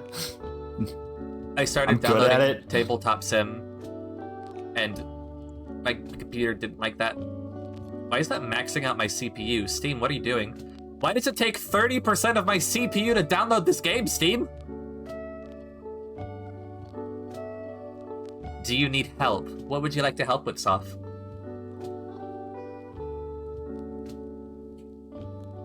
I mean, this is still nominally a tabletop stream. It doesn't necessarily have to be tabletop RPGs. Oh, yeah. Any combat in Munchkin, just side eyes. Would you like some help? SinVT, hello! I saw you come in with the raid. How are you? There better be a collab between the Celestial Red Panda and the Demon Dragon. Sparks fly. Download quickly. There we go. There. Now I'm not laggy anymore. Bum, bum. I would love a board game night. Sulfur! We need to play things together sometime. I can't do VR right now. Play Catan in VR when you get VR working again. We could. We should, as a matter of fact. I'll play Catan with you and Sulfur. And only with you and Sulfur.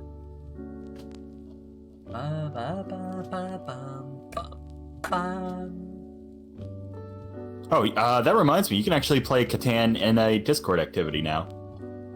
What? I remember hearing that from somebody who obsesses about board games. I don't know how accurate it is, but yeah. I don't have that level of nitro. Oh, gotcha. That's what it requires? Don't activities in general require nitro? I don't think so. I could have sworn that to start an activity you need nitro. I don't think I have nitro. What was was I can start an activity. What was that really colorful one? Oh shit, Worth working. Sulfur's been activated. Let's go. What was the one that Eason got? Hi Moose, thank you for the head pat. Eason got a game. I think the Discord version of Catan is called something like Settlers or Colonists or something along those lines. Yeah, it was one we never got around to playing. It was Fox themed, which makes it a crime. Excuse me. Bam! Sus got by the bot. Look at all of my I have 64 friends that have played.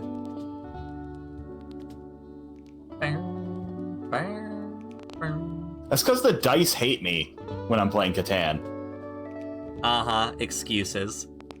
No, like, legitimately, I will find some good positions to be in, and it was like, oh, I just need to roll a 6. You know what never shows up when I'm playing Catan? 6s, when I need 6s. Which is, statistically, one of the most likely things to show up. Man, yeah, just let Sulfur have this. Sulfur's the best at Catan. And at axe throwing. Is Sulfur good at axe throwing? Better at axe throwing than I am. That's incredible. Sulfur, how are you so cool? You're welcome.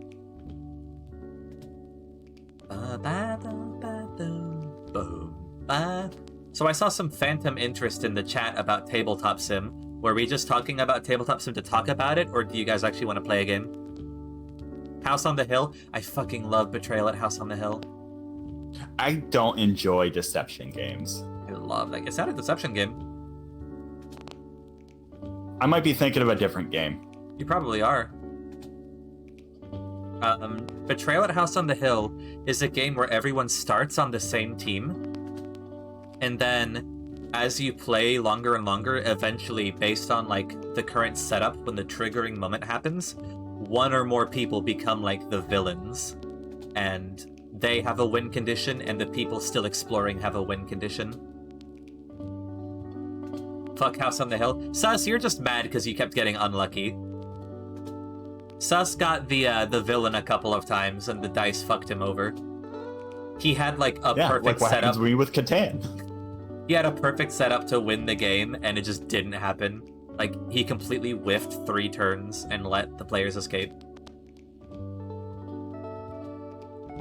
But it's a fun game. I fucking love Betrayal at House on the Hill. I played that back on Halloween. I should play that again. I need to get together people to play Betrayal at House on the Hill. Sus can't be a villain. Sus is a villain by default. That's the thing. Sus is already a villain. So if you try to turn Sus into a villain, it does some weird, like, negative times negative math. Which is just positive. Yeah. And Sus can't be positive, so it, like, weird. zeroes out. Noodle villain. Sus is a noodle. Boom. Bam. I wanted to play the Pokemon card game on Tabletop Sim. I had, like, 2 games of the Pokemon trading card game. Because I was being taught how it works. Excuse me. Bum. Ba ba ba ba bum bum bum. Soft, you know how to play the Pokemon trading card game? I bet you do. If anyone here does, you do. I used to know. Back when I was like 12. You should play the old Pokemon trading card game on Game Boy. That's the best version for real. I love how Soft just randomly goes way old school on certain things.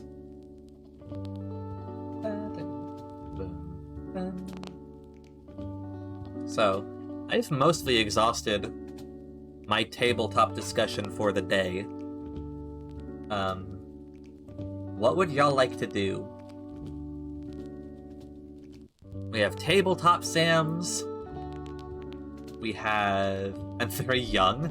Yo, with that Maria Ben emote, let's go. Maria's cute. I am also very young and understand references. Vega's not young. It's a fact. Vega is a time abyss. Not called out. Caught me. Vega is ageless, which means that they can't be old. Old is a measure of how long you've been around, but you can't measure something that has no beginning. Am I helping? I don't know how to respond to that. I tried to think of a joke, and my brain just blue screened.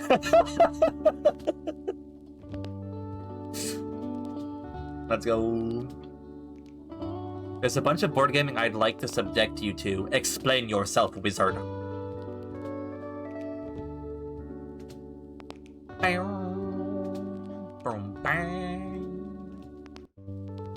I probably shouldn't go super late on this.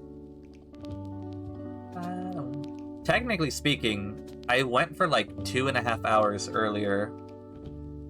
So we're effectively at 6 hours right now that I've spent on Tabletop Day.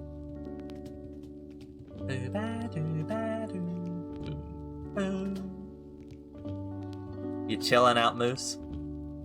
I don't know. When there's nothing going on, I find it difficult to talk about things. It's one of my weak points, is that I can't just bullshit forever. I don't just have, like, topics on hand. We could talk about math and lose all of your viewers. Vega likes math. Vega uses the phrase delta V in casual conversation. What casual conversation about astrophysics? Thank you very much. Vega knows all about celestial syzygies. After an Eldritch Horror, that fun Xenomorph board game, I'd like to try the Dark Souls board game. I would also like to try these things. I kind of want to check out the Xenomorph board game. What was that one game we used to play about, like, being on a spaceship? Or was that board game, Soph? You could literally sit in for 29 hours and I'd still sit here. Soph! Soph, you're so fucking sweet to me. Soph, you're a wonderful person. Thank you. Spaceship, what is it called? Hold on. Let me look it up.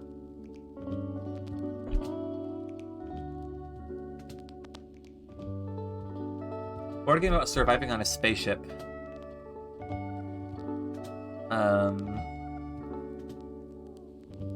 Nemesis. I think it's Nemesis, right?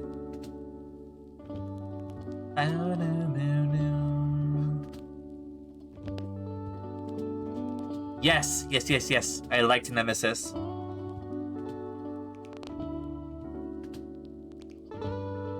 God. I would absolutely love to have tabletop days. I ran a vote earlier, and I had a single person vote about wanting to have tabletop days in the server. So I need to make another role for anyone who wants to play. Another game I'd like to play on table is some Talisman. I don't know Talisman. Let's take a look. I mean, another way to phrase the poll from earlier is that you had 100% of your respondents voting for tabletop. That's true. It was overwhelmingly positive. I might be too comfy to keep nodding off. Do it. Let your mind wander free. I will try to eventually raid into someone quiet.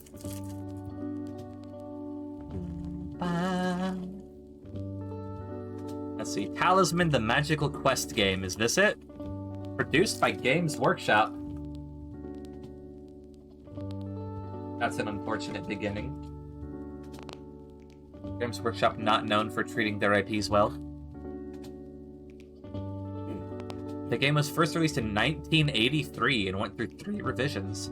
The 4th edition, 2008, is the latest version. Oh, it was produced by Fantasy Flight Games, who made that one Star Wars tabletop.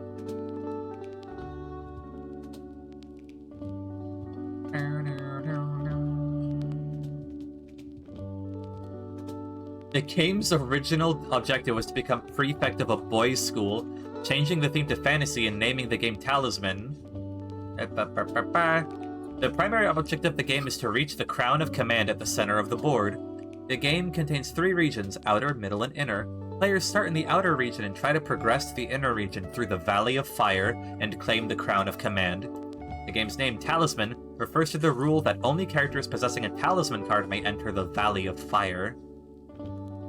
I think we just glossed over the whole origins of Talisman. And just like, you know what? That doesn't matter anymore. It's fantasy now. Yeah, I was like, I don't know what to say about that, so we're just gonna not talk about it.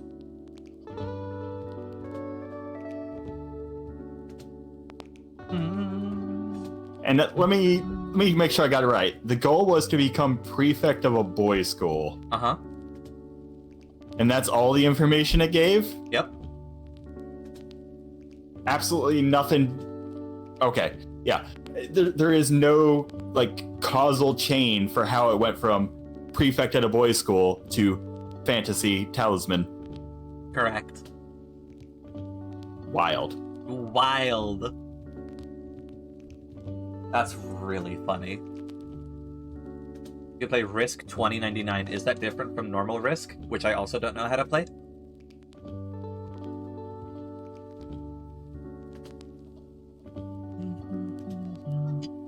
Risk is a really good game if you want to do something for like 8 or 10 hours and not have any fun during the entire time. Oh, yeah? Yeah. What's it about? It's about taking over the world. That doesn't sound very risky. Basically, you just start off in a random part of the world, and you can get soldiers and take over adjacent parts, and that's about it. Oh, and you win if you take over the world.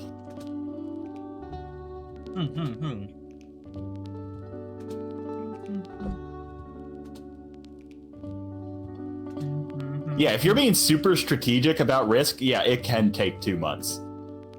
That sounds But if awful. you just get like 5 hours into it and you're like, damn, I don't want to be playing Risk anymore, but I also want to finish the game, then yeah, it does last about 10 hours.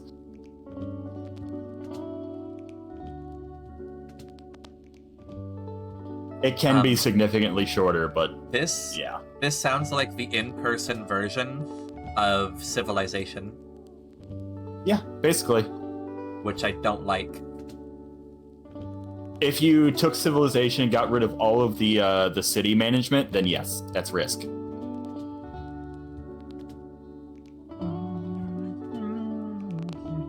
Sorry, I'm eating a Pop-Tart.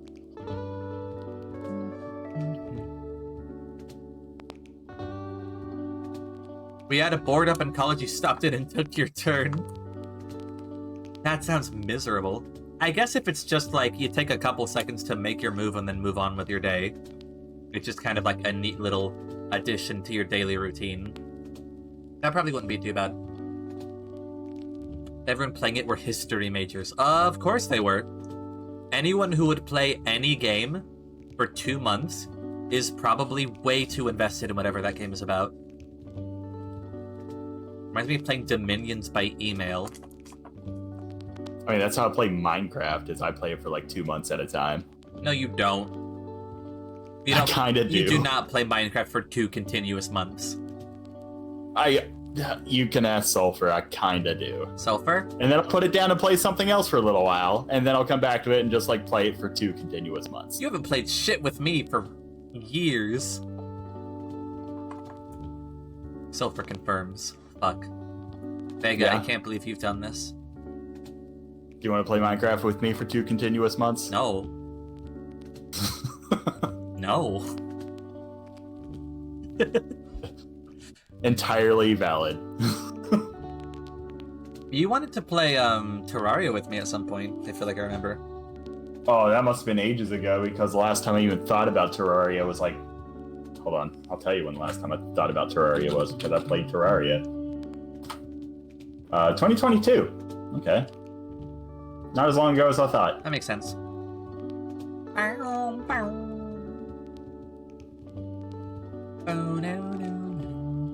Did you see the April Fool's joke for Terraria? No, I didn't. The Undeluxe Edition? It's like got only 4 bosses. The Undeluxe Edition. QOL, more like SOL, missing basic features.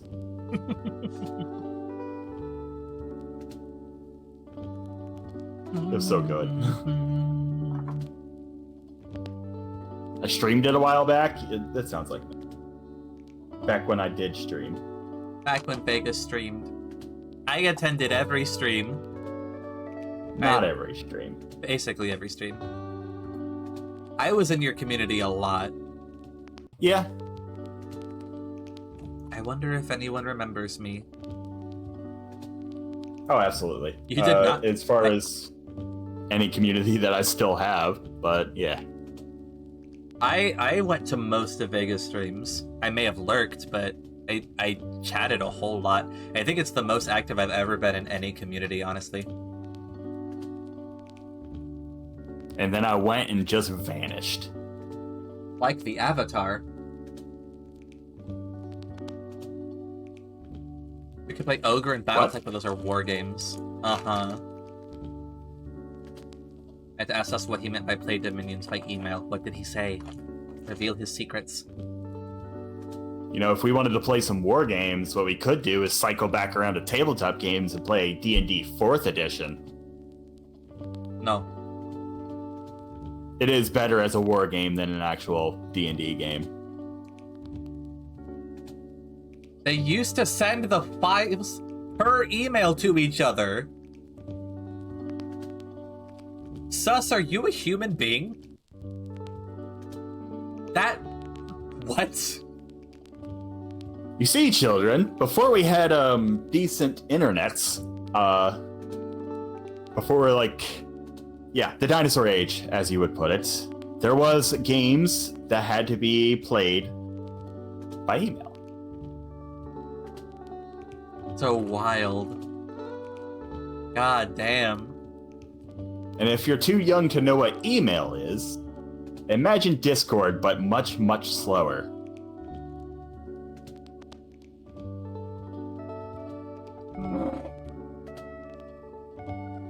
Dominion 6, which came out recently, boasted having a server lobby so you didn't need to solely rely on play by email. That's actually, yeah, that's really cute stuff. Giving a friend an email. I mean, I did roleplay when I was young via email. Let's get a show of hands in chat. Who remembers AOL Instant Messenger? Who actively used AOL Instant Messenger? Hello.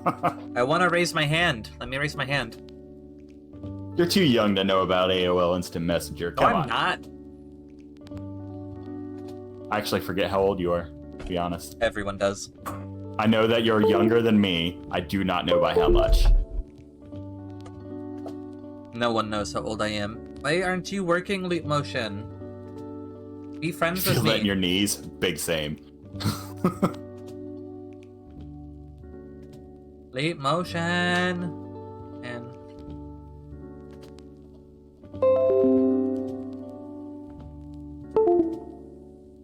Is it too hot? Is that what's happening here? Can you imagine paying $3 an hour for internet nowadays? My hand. I saw. I did it. I know the thing. I know the thing you're talking about.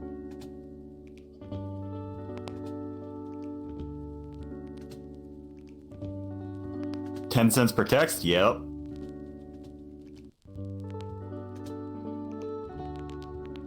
Just wanted to get a age vibe on things going on here. Edda, why do you remind Especially me? we were talking about Game Boys earlier. Also repeat the email. Soph, it's just how things were for Little Fox, okay?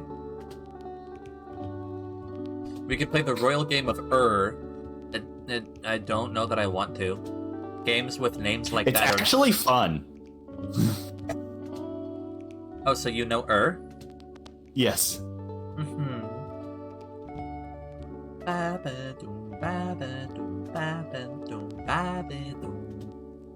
Vega has played It's got, for a game that's as old as it is, which is literally one of the oldest games that we are aware of, it is surprisingly well designed and has like self-balancing mechanics built in. The game of The 2-player strategy race board game of the Tables family. What? Hold on. What does that mean? Tables games are a class of board game that includes backgammon and which are played on a tables board, typically with 2 rows of 12. A board game of the Tables family. That's such a weird sentence. It was first played in ancient Mesopotamia during the early 3rd millennium BC. You've played this game? Yes. You said it before, I'm timeless. It's true. I think I was played it all across the ancient Near East for about 3,000 years. Sus how fucking old. Vega is in it. I guess if anyone... Vega likes playing things like Kerbal Space Program. If anyone would have played I guess it would be Vega. It's actually fun. You should give it a try. I don't know that I should. Despite the fact that it's like 3,000 years old, it is actually a well-designed board game. Is it on Tabletop Sim? Almost certainly.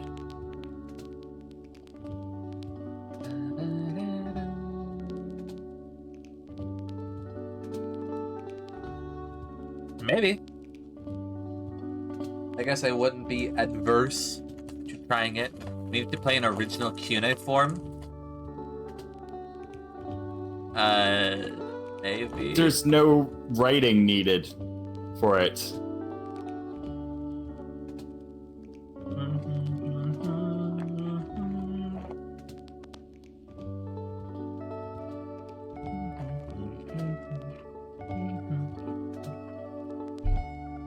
I'm almost out of burritos.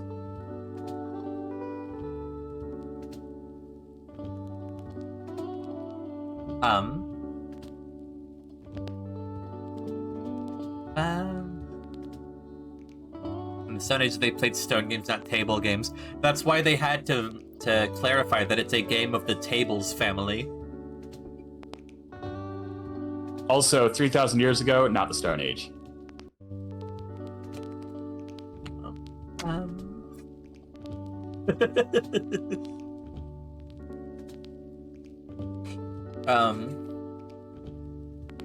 I guess we can put on the maybe list, but I think the only people that would want to play that with me are you and Sus. I think you would have fun playing it with just about anybody. Oh yeah? Yeah. Like, it's a surprisingly tense game. Tense? I don't like tension. Well, it's tense in the sort of like anybody can win, and it's self-balancing, and it's solid. See. It's a good, well-designed game.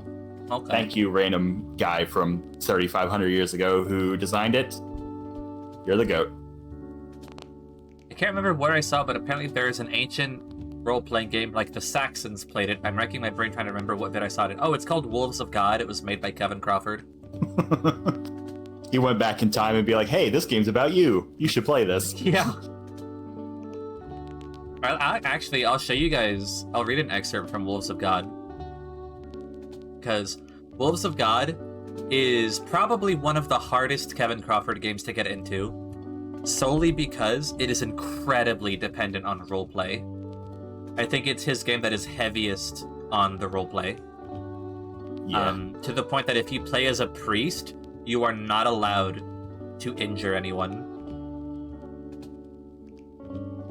Because it's all about Christianity in, like, I don't know, what era would you call it? Dark Ages. The Dark Ages. Maybe even pre-Dark Ages. Somewhere around there. Excuse me. God, I have a release candidate for Wolves of God? Fuck my life. Yeah? I forgot That's what about happens that. when you do Kickstarter backing. Oh yeah, Kevin Crawford is also the only person I've ever kickstarted because I love his game so much. And because he's always guaranteed to deliver. It's true. Unless, he just dies of a heart attack one day.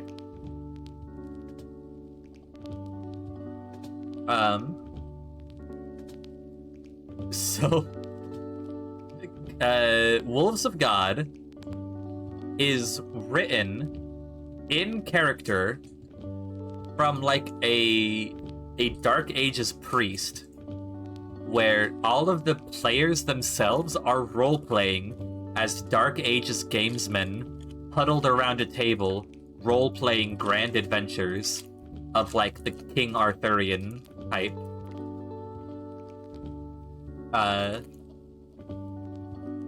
So, like, listen, this is how the book opens, okay? Listen! We are the English, the sons of conquerors and the fathers of kings, who came over the whale roads to God, I'm gonna have trouble pronouncing a couple of these. The Wheel? W-E-A-L-H? To whelm the wheel and take from them the land they had lost by their weakness. We are a great people in sin and strength alike, and God has used us for his ends. Once we were his wolves upon the wicked, to wound the faithless and condemn their crimes, and now we are his children in the true faith. But our sins hang heavy on our hearts yet, and a shadow falls upon us from the deeds we have done. I write this book so the gamesmen of other lands may know of us and our ways, and may play at our mighty deeds as they do their own. The dicers of the Franks may add English heroes to their tale-makings. The Greeks may smile at our customs from the carved halls of Constantinople. And even the distant men of Tang may make curious stories of our far-off isle in that land of silks and strangeness. We are a poor people before the riches of Rome and the splendors of the Persians, but we are conquerors still, and our tales are worthy of telling. Few are the gamesmen who can bear to be told 10,000 things before the dice rattle on the board, so I spare for now the many things I might say, and tell you only what you must know to fashion a hero of your own, and what grave perils await the work of your thoughts. The entire book is written this way. It's actually fantastic. It is very much Kevin Crawford was like, okay, I had success with Stars Without Numbers and Worlds Without Number. I'm going to have a weird passion project. Yeah, this is literally just his passion project, and honestly, I fucking love it for him. My group fucking hated this game, but I thought it was really neat, especially on a theoretical level. Like all of Kevin Crawford's other games, the X Without Numbers, Godbound, it really prioritizes character building freedom and, like narrative freedom and like the characters that you make. In Wolves of God, if you're not playing something that is very strictly Dark Ages, you are out of luck. Mm-hmm. If you, as a warrior, make a vow to someone and you violate that vow, congratulations on your negative XP.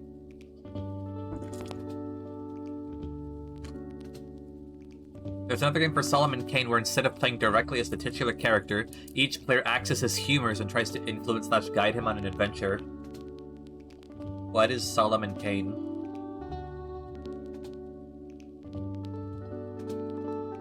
That I couldn't tell you. That is outside my sphere of influence. What? There's nerd things you don't know? I don't know that Solomon Kane is a nerd thing. Solomon Kane is a Puritan witch hunter comic. I see. Yeah, I'm not into comics. Vega has a very narrow but deep sphere of interest. When it comes to nerd things, yes. When it comes to hobbies, it suddenly goes the other way. Did you guys know I've that? had like 1,000 different hobbies. Did you guys know that Vega knows archery and is a licensed scuba diver? It's true. Did you know that Vega's super fucking cool and I love them? The silence.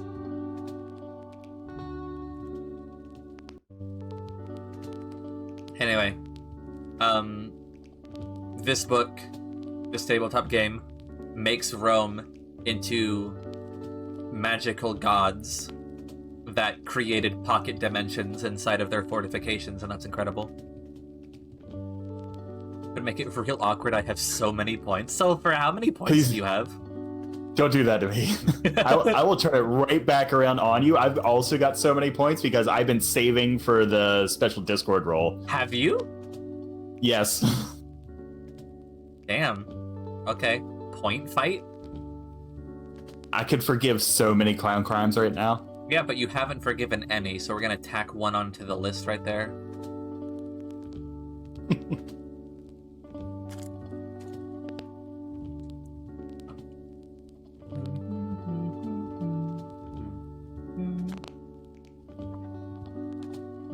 Exactly. I would win this fight. Also, one moment. There you go. Compliment Sulfur. That's what you get.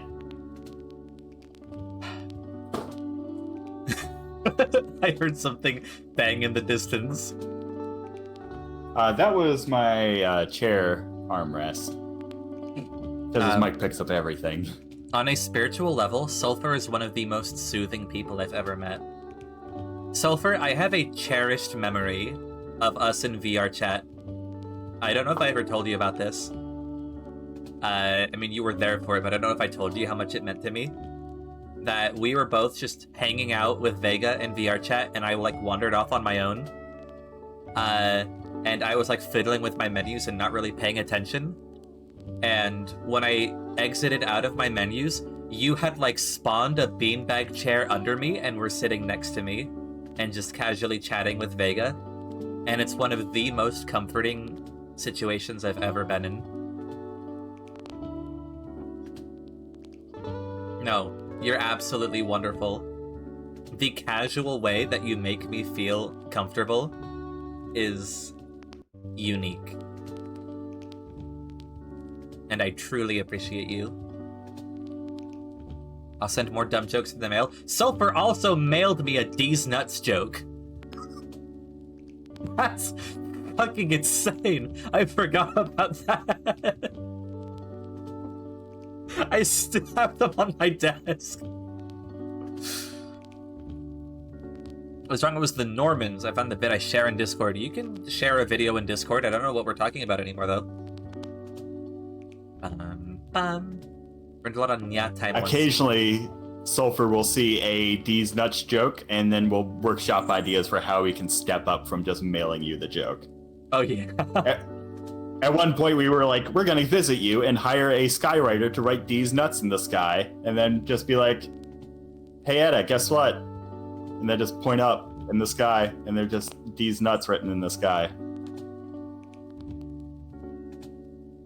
I would take it. I wouldn't even be mad, because it would mean y'all are visiting me. What else have you done recently? I know you did something else. Sulfur also gave me a hat with cat ears on it. What have I done recently? I don't do things. You haven't I play done Minecraft shit. for 2 months at a time. You show up for tabletop, and otherwise I don't even exist to you. That's not true. I send you things like DMs all the time, and you I only respond about half the time All to them. the time, huh? A lot of the time. A lot of the time, huh? Yeah. I'll make you a better one, okay?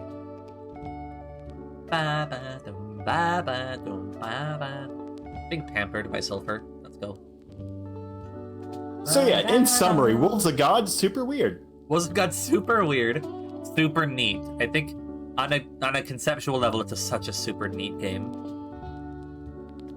Also, I saw Sus talking about me streaming a 4-hour love letter to Kevin Crawford. Basically, like, there's so much variety in his games, and the quality is always so consistently high, and they're all free, that there's no reason. Bruna, thank you for the head pats. There's no reason. Between the 4 games that you see listed there on screen, you can basically play anything that you have your mind to with minimal tweaking. If you wanted to play Mass Effect, Stars Without Number can be easily tweaked for it. Easy. Easy. If you wanted to play superheroes, Godbound could be tweaked for modern day superheroes. Worlds Without Number could let you play Monster Hunter. Yeah, could let you play Monster Hunter or typical like D&D style. Like, it works with both. The Witcher. Yeah. You know, things we've talked about. Topical.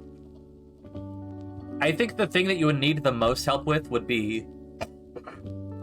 Excuse me, that's fucking disgusting. There's an Advance Wars board game too. Nice. It's dated, but he does have Silent Legions if you want to play like a Call of Cthulhu-esque game. Yeah, that's the one thing that those 4 don't really handle is like psychological horror. But the PDF is $20. A hardcover copy is $30. I've got so many hardcover books for Kevin Crawford stuff. I just got a stack of book on my desk. Do you have the omnibus? I do not, no. You can't get the I omnibus missed anymore. my chance for that one. Have a good lurk, Moose. We'll probably be wrapping up soonish. I have physical copies of Stars Without Number Revised, the Codex, Worlds Without Number, and Wolves of God. I don't have Wolves of God, I don't have Codex, but I do have Cities Without Number, Worlds Without Number, Atlas of Latter Earth, Godbound, Stars Without Number. I got Lexicon of the Throne and Encalia Broken Towers. Damn, you have all of that in hardcover? Yeah. Well, Encalia is a soft cover, but still, it's a physical book. So.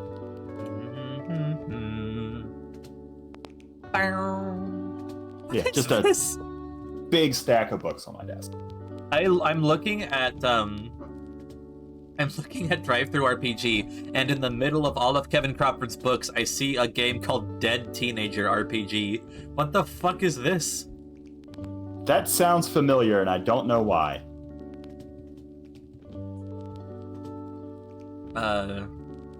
Have you ever wondered why the soon-to-be victims in slasher movies do the stupid things they do? Well, now you can find out with Dead Teenager RPG, where you play the victims. Grab a few friends, 2 decks of playing cards, and blow 1.5 to 2 hours of your life trying to survive a horror film of your own making. Hinder your enemies, betray your friends, and sucker some poor bastard into going with you into that dark basement. Struggle against your victim's desire to get themselves killed. Do you see a shadow moving out in the woods? Leave everyone else behind and go check for yourself. Did 3 of your friends recently get killed while taking showers? Now you can take a shower too. Is that cat in the closet again, or the mutilated body of Officer Jones? Open that door and find out. Trying to start the car? Fumble around and drop those keys, because you didn't check the back seat anyway. But wait, there's more! The best part of Dead Teenager RPG, no one has any idea when or where the killer will strike until it's too late. Maybe with enough dumb luck, one of you will make it out of this thing alive. That honestly sounds really fun. I like their presentation. That sounds like it could be an excellent one-shot on stream. Absolutely. That sounds like it could be wonderful. Soph, Sus, Runa, do you guys want to play Dead Teenager RPG with me? When are you going to stream Paranoia? I'm not opposed.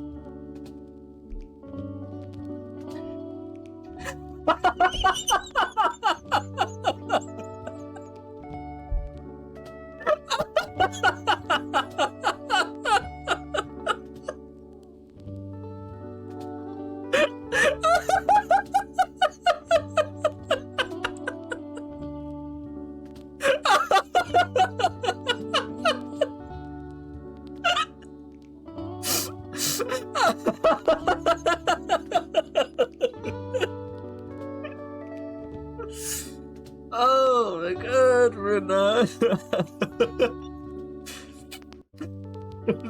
The simplicity of the no. I mean, it's the same humor of like, you type out like a full paragraph of sales pitch and they're like, what do you think? Do you want to give it a try? And they just said, no, period.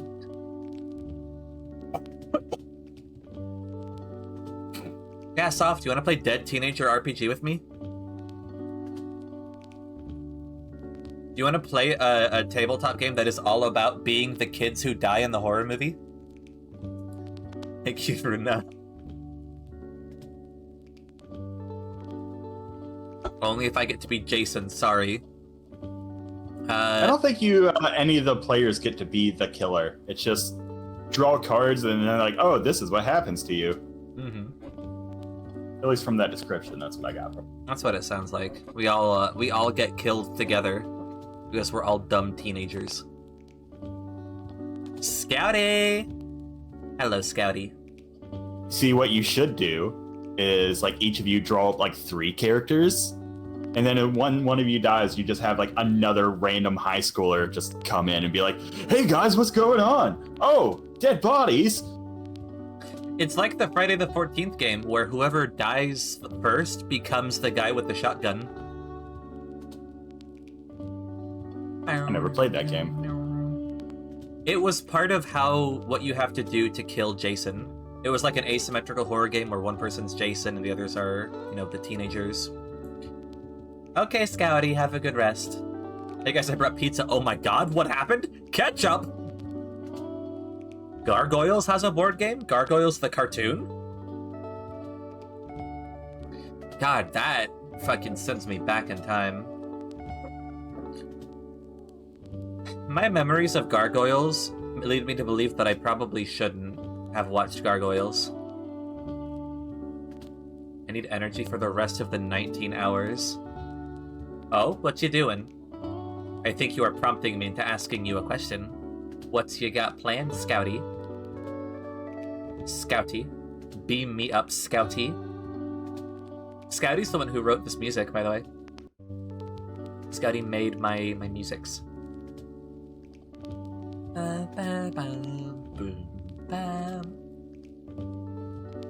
I'm still doing a 48-hour stream. Are you live right now? Are you like on pause? Did a 17-hour full stream at Friday. What are you doing? What event is this for? Or are you just randomly deciding to stream for 50 hours? I don't think people just do that. No? You don't think so? I don't think people just do that. That's odd. I guess you would know. I mean, as somebody who hasn't streamed for like half of a year, yeah, I think I would. It's because of my affiliate celebration. Oh, okay. That's awesome. I hope it's going well. 48 hours is a lot of streaming. The longest I've ever gone for was 24 hours. I might have made it to 25. I've gone to 30-something hours for one of the Extra Life streams. Oh, yeah? Yeah. I think it was the most recent one.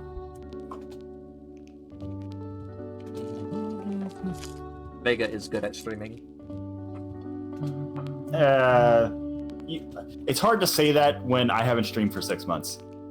Stream. I mean, I could, but... You could, and I want you to, so you should. I will consider it, just because you asked. Yay. Also, I cannot find Dead Teenagers on Drive-Thru RPG for the life of me. That's really funny. Thank you.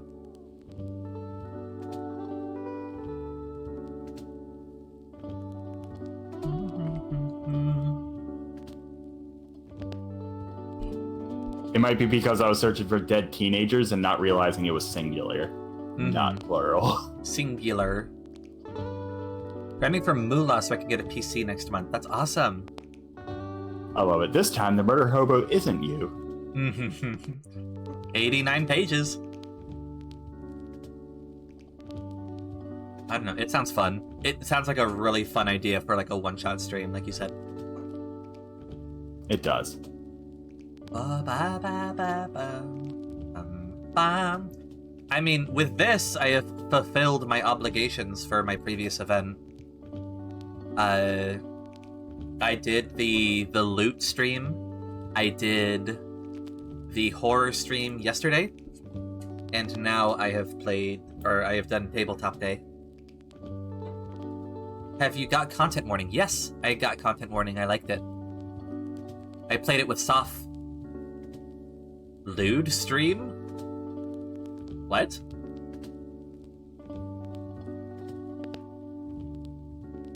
What are you... That's on the secret second channel on the, Did I say on the something? website we don't talk about. What did I say?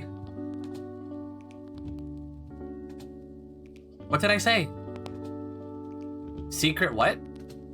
I what? I ate ballot. What? What did I say? Yeah, loot. Loot. The loot stream. From the convention.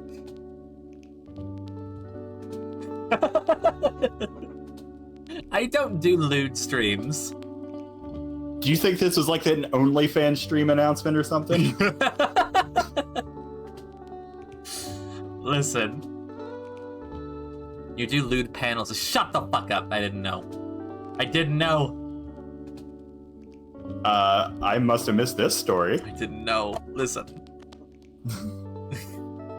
Continue. When we went to the convention, there was a panel called Late Night Fanfiction Reading. And I did not realize what late night meant. You think he was just like, oh, this is the only time slot they could get, Yeah. 11 and 12 at night. I thought it was just because it was late at night. Okay. Genuinely. I even turned to Soph in the middle of it once I realized that was not the case. And I was like, I didn't realize this is what they meant by late night.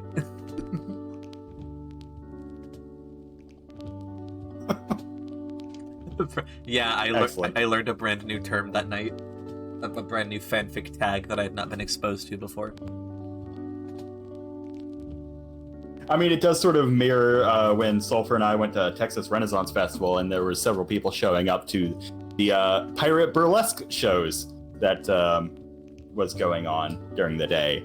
And several of them were bringing children into it, not realizing what it was. Yeah. I mean, it wasn't nudity, but it was definitely stripping. I mean, it was burlesque. It was burlesque. Yeah. Yeah, it was tame compared to a lot of burlesque, but there was definitely skin showing.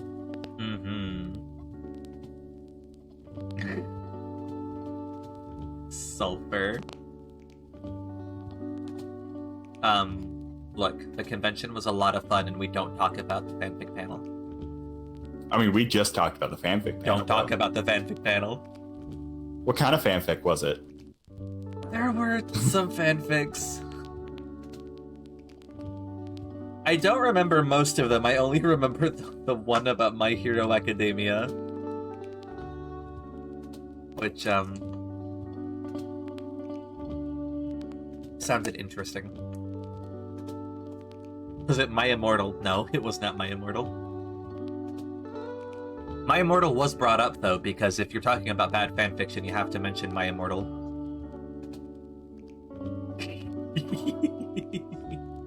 I did have that face on for, like, the entire first 10 minutes of the panel. I was like, what is happening? And then after the 10 minutes? I just kind of sunk in my seat. So, wait, you just sunk in your seat. I wasn't gonna leave. Wait. I brought Soph and Meanie in there. They wanted to stay. Fair.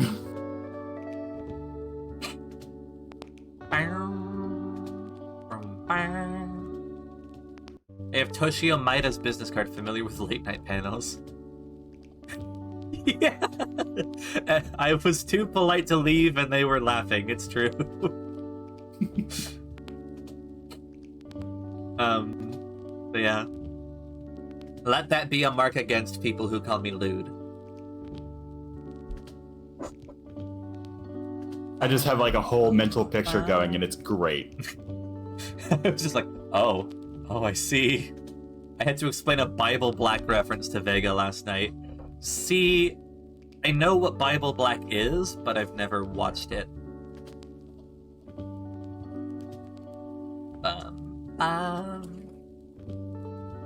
So I probably also would not get the reference.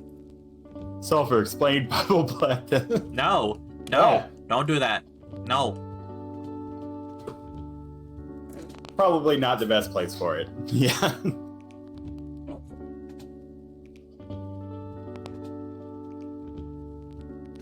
Yeah, I don't know anything about it. The only thing I know about it is that it exists and it's lewd. Yeah, basically.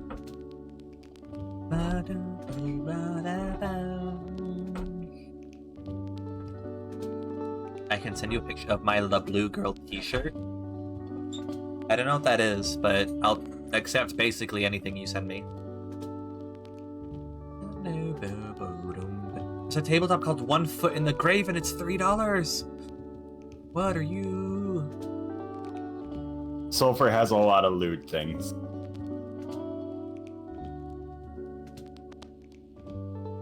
Grab your walker and compression socks. It's senior citizens versus zombies. The zombie apocalypse has started in your assisted living facility, and you're locked in with them. Live the dream of playing over-the-hill heroes. Slowly shuffle along as you outrun the living dead. Quietly sneak up and brain zombies with a bedpan. Conserve your wind so you can make a break for it. Or just break wind. Be the first to get bingo and win the game. No, we're serious. It's an RPG with bingo. That actually sounds... I really love these RPGs that are like so niched. Like, this is our very specific mashup of two different things that you wouldn't expect to be together. And throw in a random mechanic like bingo. Yeah. I like this. I also love bingo. Instead, explain the joy of a particular burger joint. Oh yeah, let's talk about Dick's. Dick's is a burger joint. It's like an outdoor eating establishment that's basically like if an old school American diner had no indoor seating, and it's called Dick's. I really want somebody just to clip. Let's talk about Dick's, and just have that be the entire clip, no context. Of course, someone would. You have to get it back up to Dick's.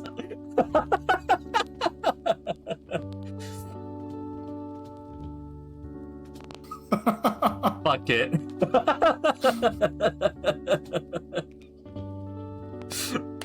But also, they're really good to their employees. The food was also pretty affordable. It was like $4 for a hamburger. It was pretty good. Sulfur, I gotta get to you on stream one of these days. Someday, I want to stream with Sulfur. It's on my bucket list. Bucket list? Oh, yeah. Shit. Yeah. Just have to get it done before you die, then. It's true. Alright. Make it Eddie's soundbite for shoutouts. No! You went to the Capitol Hill, I'm guessing. I actually don't know. Is Eason still here? Eason, which digs did we go to? I mean, I'd argue that I'm not fun on stream, but, you know. I'm not fun on stream, that's silly. You embody fun for me. You showed me Whisker Squadron. Sulfur is the one who showed me Whisker Squadron. Sulfur has good taste. So here's what we need to do. I just need to shut up for a little bit. We need to have Etta say, let's talk about dicks, and have 6 seconds on silence on either side of that. Let's manufacture this out of context clip. Yeah, let's definitely do it on purpose, because it's so much funnier that way. Because y'all were downtown. Yeah, we were somewhere in Seattle. It was probably near there. It was directly outside of one of the metro stations. On the light rail, I think? We, like, stepped off the light rail, and directly outside of the exit, it was across the street. Yeah. Thank you, Soph.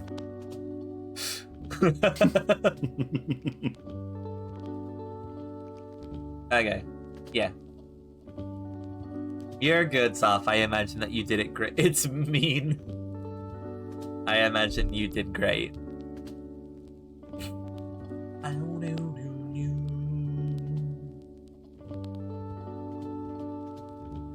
Good night, Sulfur. I should be wrapping up, yeah. You know what? We'll take 4 hours. 4 hours, 15 minutes.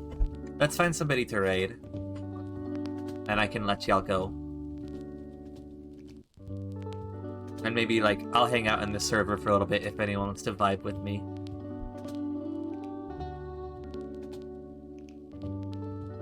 I think I'm gonna be taking a shower and go to bed after this. That is your prerogative.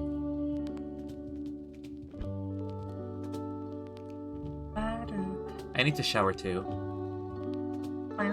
I would help to suggest somebody to raid, but there is only one person on my list that's streaming, and you don't know them. Is it me? No.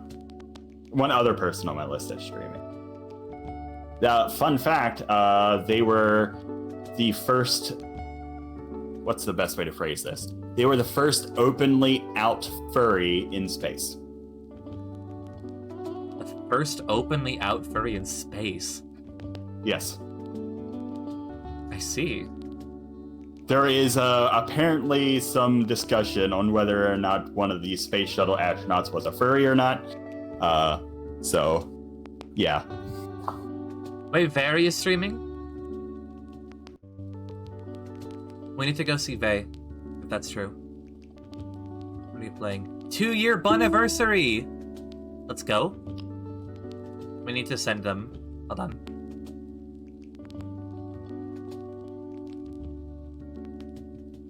Ooh, what is this?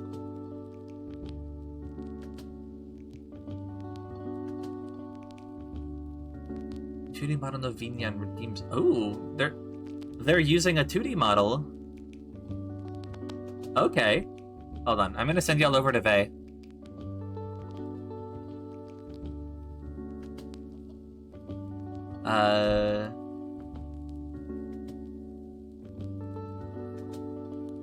Not very tall. Okay, raid message.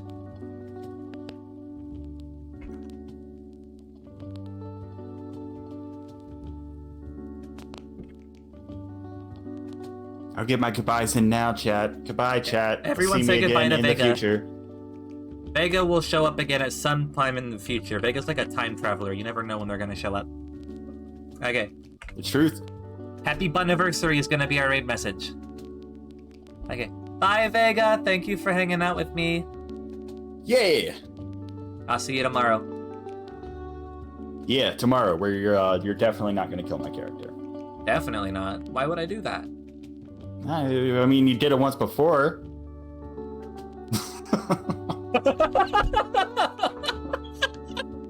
Thank you, Sus. Excellent. Okay, I'm gonna get out of here. Everyone have fun with Vay if you stay, and if you don't, have a wonderful rest of your day with whatever else. Soph told me to? No, you did well. You did well. I'm proud of you. Okay, I'm gonna get out of here. Bye! Bye!